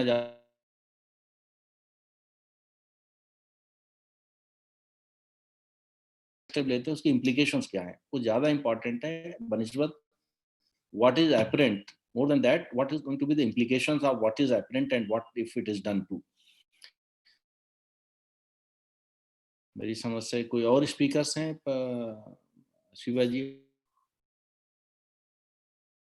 इसके बाद हम लोग अब क्वेश्चन आंसर शुरू करेंगे। फिरोज गाजी साहब भी बात करना चाहते हैं, इरशाद हुसैन साहब हैं दोहा से, वो बात करना चाहते हैं। तो मेरे क्वेश्चन ब्रीफ इंटरवेंशन या क्वेश्चन की शेप में ले लेंगे तो अच्छा रहेगा। ठीक है। तो बहुत शुक्रिया खान साहब, आप लगातार मतलब 1 दहाई से ज्यादा हो गया है, बल्कि 2 दहाई होने को है, आप लगातार इस मामले में गौर व फिक्र कर रहे हैं। और सिर्फ वही नहीं, आप उसमें एक्शन मोड में भी रहे हैं हमेशा। हम सब लोग इस हवाले से आपसे जुड़े रहे हैं कई सालों से। और ये जो रेग्रेसिव थिंकिंग की बात आपकी, हमारी सबकी फिक्र, जो कॉमन फिक्र है, और नेगेटिविटी की जो बात है, ये इतना बड़ा मसला है कि और कुछ नहीं तो सबसे मुसलमान पढ़ के क्या करेगा, उसे नौकरी नहीं मिलती है। एक ऐसा क्लीशे है, ऐसा आर्गुमेंट सामने कर दिया जाता है कि अरे पढ़ के क्या करेंगे, 10th कर लिया तो इतना काफी है, फिर 12th कर लिया तो बहुत ही ज्यादा हो गया।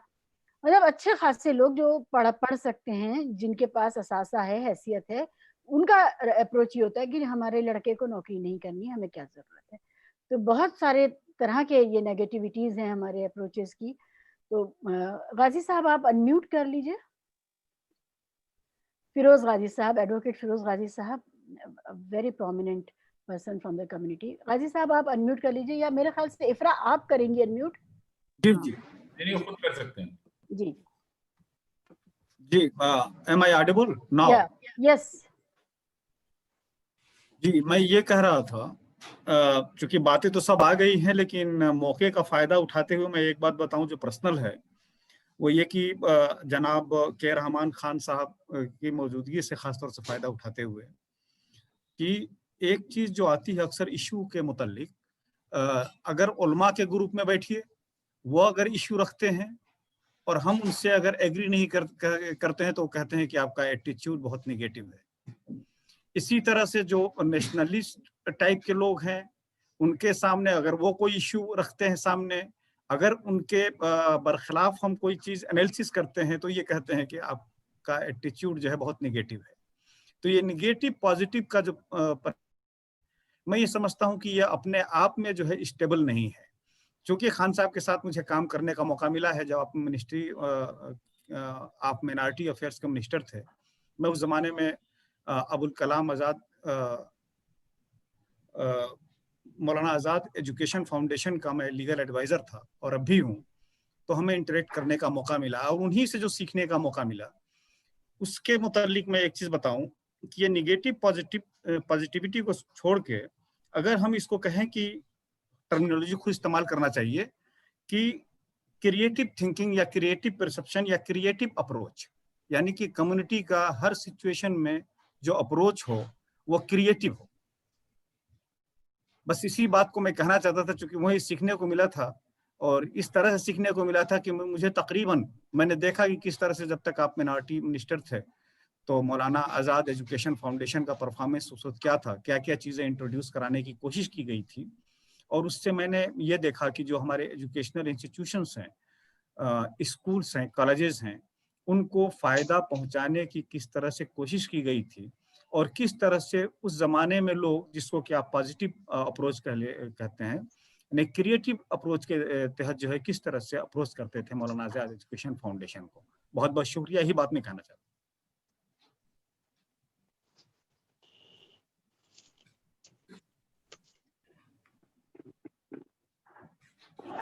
इरशाद हुसैन साहब दोहा से। जी, अस्सलाम वालेकुम. Thanks for giving me a chance. I'll try not to take more than 2.5 minutes.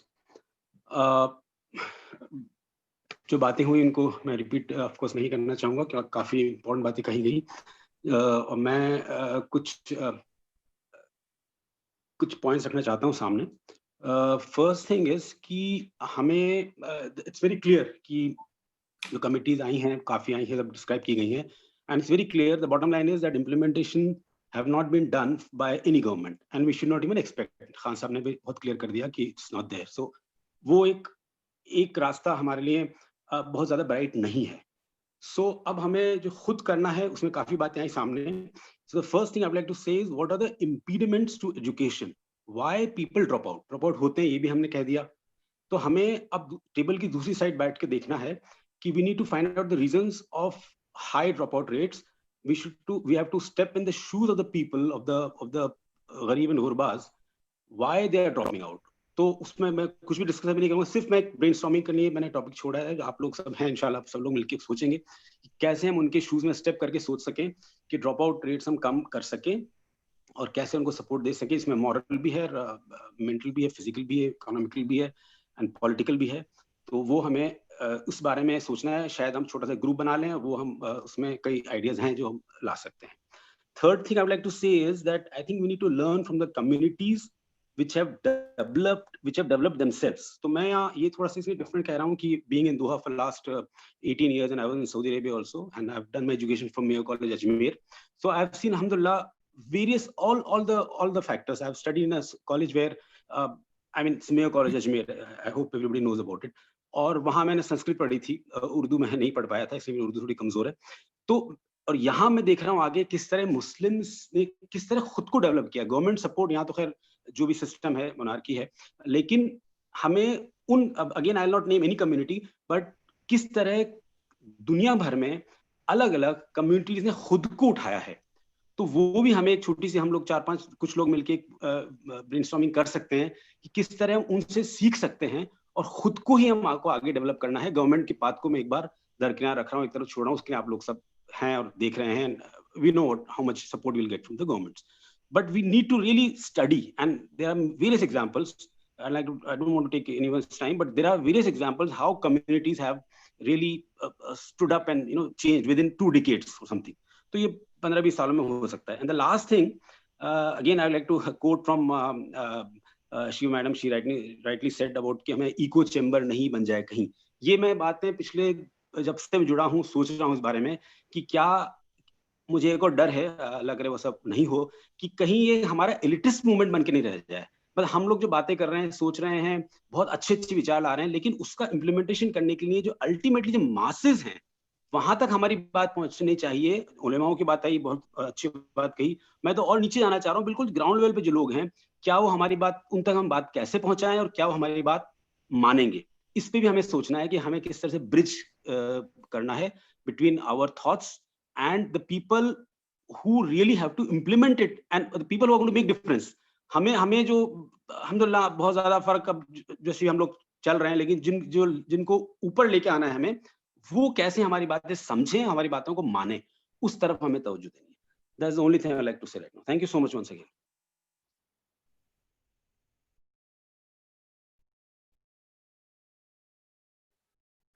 जी बहुत शुक्रिया हुसैन साहब. असल में ड्रॉप आउट का जो मामला है ना, वो गरीबी से उतना ज़्यादा जुड़ा हुआ नहीं है. यहाँ पर गरीब लोग तो उनको दोपहर का खाना मिलता है, 5,000 रुपये सालाना मिलते हैं, प्लस बाकी चीज़ें मिल जाती हैं, मरात मिलते हैं.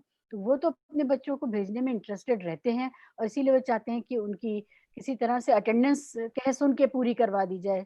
ड्रॉप आउट का मामला उन लोगों का ज़्यादा है जो खाते पीते हैं, कारोबारी हैं. उनको लगता है ये नॉन प्रोडक्टिव एक्टिविटी में मेरा बच्चा फंसा हुआ है, किसी तरह 10वीं या 11वीं 12वीं कर ले और मैं तो उसको हम निकालें और अपने कारोबार में लगाएं.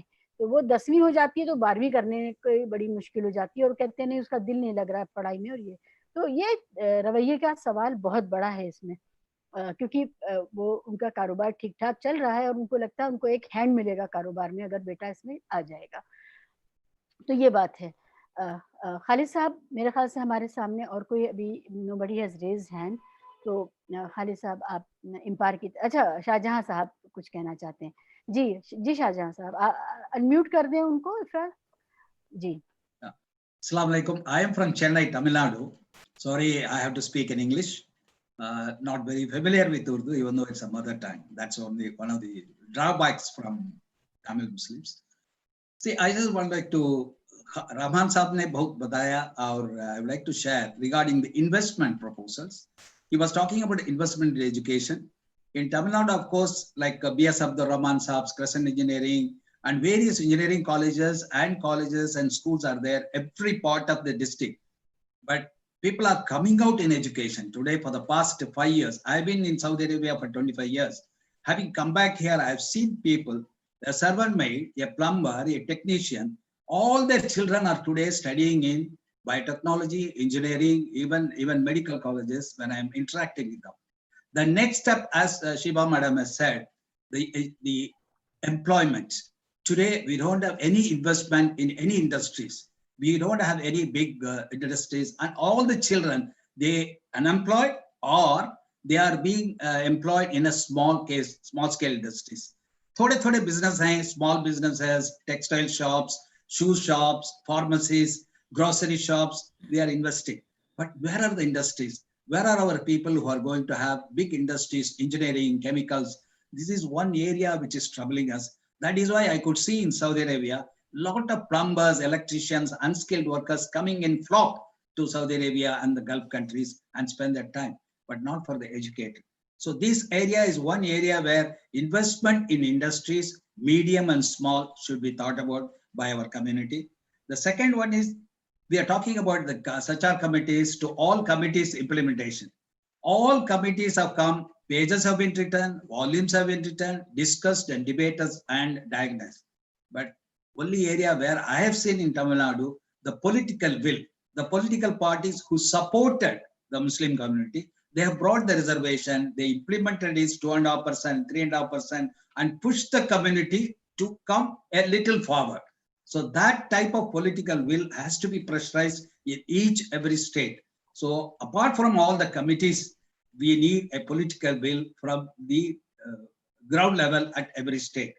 Comparatively, this we also set up the dialogue. This is one area which is very, very important, as Rahman Saab said, the dialogues between the ulemas and the other communities. We don't see them. Even in TV debates, we fight them. So we don't represent in the media where we start our dialogues from the ulema, religious, and to the other communities. We need a communal harmony. This harmony bridge can be built only if we have the dialogue.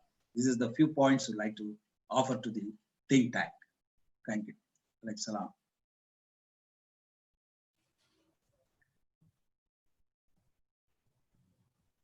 Yes, ma'am. Thank you very much, Shahjahan Sahab. And I'm sorry, I didn't realize that you are not a Urdu speaker and you might not have comprehended what was going on here.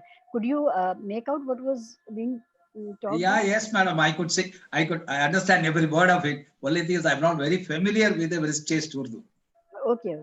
That is not a problem. You can speak. Thank you. So in fact, in most of our Zoom-inars, we try to speak in English as well. But today somehow it just happened that everybody is. No problem.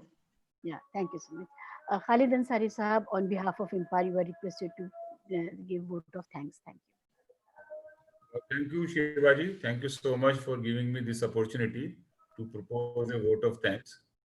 I am grateful that I have the opportunity to listen to the stalwarts of our community in this debate on such committee recommendations.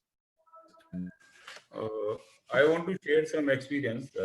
When I first time was declared the recommendation of such a committee, and I read the report, and there was an awakening in the society, and people were just saying, "Oh my God, what is the status of our community?"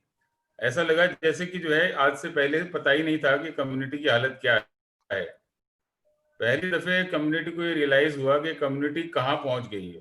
तो बड़ा shocking था मेरे लिए। मैंने सच्चा committee recommendations की पूरी 2 booklets को अच्छे से ऊपर से लेके नीचे तक उसको पढ़ा। 2-3 चीजें सामने समझ में आई जो कि बहुत इंपॉर्टेंट थी। एक इशू था एनरोलमेंट का, दूसरा इशू था ड्रॉप आउट का, और तीसरा इशू था हायर एजुकेशन का। इन तीनों इंडिकेटर्स में हम बहुत ही पुअरली परफॉर्म कर रहे थे। हमारे एनरोलमेंट्स बहुत ही खराब थे हमारे बच्चों के, और ड्रॉप आउट रेट बहुत ही हाई था, जो कि नहीं होना चाहिए था। और एक दफा पहली दफा रियलाइजेशन हुआ कि SC ST कम्युनिटी से भी कहीं पिछड़ चुके हैं हम सब लोग इस पढ़ाई की रेस के अंदर। और हायर एजुकेशन में तो हालत ये थी कि जैसे जैसे हम we were going up the ladder, तो हमारा जो परसेंटेज था, जो हमारी पॉपुलेशन के अनुपात में, वो बहुत ही ज्यादा गिर गया जब हम हायर एजुकेशन पर जा रहे थे। 2010 में एक दिल्ली के अंदर एक हम लोग एक रिपोर्ट कर रहे थे, एक स्टडी कर रहे थे एजुकेशन डेवलपमेंट कॉर्पोरेशन सेंटर के बिहाफ पे कि what is the minority status in Delhi. तो उस वक्त जो है, जब हम फाइनल रिपोर्ट अपनी सबमिट कर रहे थे, तो हमें ये कहते हुए बड़ा अफसोस हो रहा था कि जो गवर्नमेंट की स्कीम्स हैं और जितनी भी आज फैसिलिटीज अवेलेबल हैं, जितने भी हमारे पास इंफ्रास्ट्रक्चर अवेलेबल है, ये सब हमारे हायर एजुकेशन के जो स्टूडेंट्स हैं उनको मुहैया ही नहीं होगा। इसलिए नहीं होगा कि वो लोग वहां पहुंच ही नहीं रहे हैं। तो there are opportunities, but there were no takers for those opportunities. The same is the situation even today. तो तीन चीजों के ऊपर हम कह सकते हैं कि तीन तरीके से हमें काम करने की जरूरत है। जहां एनरोलमेंट की बात है, ये एक मोबिलाइजेशन का काम है। आपको काउंसलिंग मोबिलाइजेशन का एक ऐसा बड़ा प्रोग्राम चलाना पड़ेगा, घर घर पहुंच लोगों के अंदर चेतना जगानी पड़ेगी, जिससे कि लोग अपने बच्चों को स्कूल तक पहुंचा दें। क्योंकि एनरोलमेंट को हमें बढ़ाना ही पड़ेगा। अगर एनरोलमेंट हमारा नहीं बढ़ेगा तो ऊपर हायर एजुकेशन में भी हम कोई बहुत ज्यादा सक्सेस नहीं पाएंगे। तो हमारा पूरा फोकस एनरोलमेंट बढ़ाने के ऊपर होना चाहिए। इसको एक बहुत बड़ी ड्राइव के तौर पे, एक मोबिलाइजेशन, एक नॉलेज बिल्डिंग ड्राइव, एक काउंसलिंग ड्राइव और वर्कशॉप सेमिनार्स के माध्यम से गांव-गांव में हर जगह पर हमको करना चाहिए। आज डॉक्टर MJ खान साहब से बात हो रही थी, तो उन्होंने आज बताया कि हम लोग जो है अपने initially at the district level and later on at the taluka level, we are going to set up IMPAR service centres. तो ये जो सर्विस सेंटर्स हैं, these will be information centre, these will be centres where we can meet people, we can tell them about the schemes, and these centers can also work for the mobilization as well as counseling of the students and the parents. तो एक ही issue है। दूसरा issue जो drop outs का है, जैसे कि इरशाद साहब ने भी वहां से दोहा से इसके ऊपर कंसर्न था इनका बहुत बड़ा, उन्होंने बड़ा इस पे कंसर्न जताया कि ड्रॉप आउट्स को हम कैसे हैंडल करें। वो इसके बारे में एक कमेटी भी बनाना चाहते हैं। इंशाल्लाह we will form a committee और उसके ऊपर इन चीजों के ऊपर डिस्कशन भी करेंगे और इसके ऊपर इम्प्लीमेंटेशन भी करेंगे। तो ड्रॉप आउट्स के लिए कि हम दो ही चीजों को, हम एक ही चीज सोच रहे हैं कि हम पढ़ाई करेंगे, नौकरी करेंगे, लेकिन हमें व्यापार भी करना है। हमें सिर्फ पढ़ाई नहीं करनी है, हमें बिजनेस भी करना है। तो जो हमारे ड्रॉप आउट्स हैं, हमें उनको लेकर मायूस होने की जरूरत नहीं है। हमको उनको सिर्फ जो है दूसरी डायरेक्शन की तरफ मोड़ना है। उनको बिजनेस की डायरेक्शन में मोड़ सकते हैं, उनको स्किल डेवलपमेंट करके हम लाइवलीहुड के साथ जोड़ सकते हैं, उनको जॉब्स के साथ जोड़ सकते हैं। तो ड्रॉप आउट्स हमारी कोई इतनी बड़ी परेशानी नहीं है कि उसको हम जो है परेशानी की तौर पे लें। वो हमारे लिए एक एसेट बन सकते हैं, उस पर हमें काम करने की जरूरत है। तीसरा जो हमारा हायर एजुकेशन का मैटर है, उसके ऊपर ऑडिट कम्युनिटी बहुत सीधे है। हमारे बच्चे IAS बन रहे हैं, IPS बन रहे हैं और दूसरे कॉम्पिटिटिव एग्जाम्स के भी लिए काफी जो है मेहनत हो रही है। तो जो मेजर एरियाज हैं, जो ग्रे एरियाज हैं, वो हमारे एनरोलमेंट का एरियाज है और ड्रॉप आउट को हमको अंडरस्टैंड करना है कि उसको किस तरीके से हमको सीरियसली लेना है। मैं सभी लोगों का बहुत बहुत शुक्रिया करना चाहता हूं, क्योंकि प्रोग्राम काफी लंबा हो गया है और ऑलरेडी काफी लेट हो गया है। और इम्पार की तरफ से मैं बहुत ही शुक्रगुजार हूं आप सभी लोगों का, मुझे वोट ऑफ थैंक्स कहने के लिए अपॉर्चुनिटी दिया। मैं शुक्रिया अदा करूंगा जनाब अख्तरुल वासे साहब का, मजीद मेनन साहब का, डॉक्टर आमना मिर्जा जी का, डॉक्टर MJ खान साहब का, डॉक्टर KR रहमान खान साहब का और कमर आगा साहब का, जो कि नहीं किसी वजह से आ पाए, और इंजिला खान और शाइस्ता फातिमा, जो कि हमारे टीम के बहुत ही अहम मेंबर्स हैं, जिनके मेहनत की वजह से ये प्रोग्राम जो है हो रहा है और हम इसको लोगों तक पहुंचा पा रहे हैं। Thank you everybody, thank you so much. अस्सलाम वालेकुम। Thank you, sir.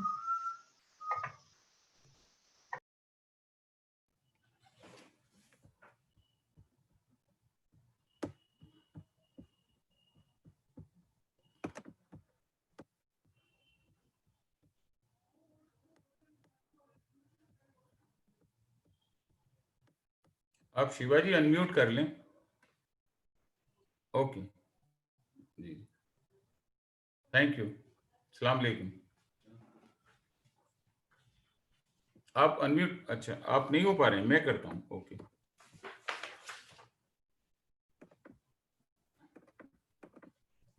या thank you, thank you so much Khalid साहब।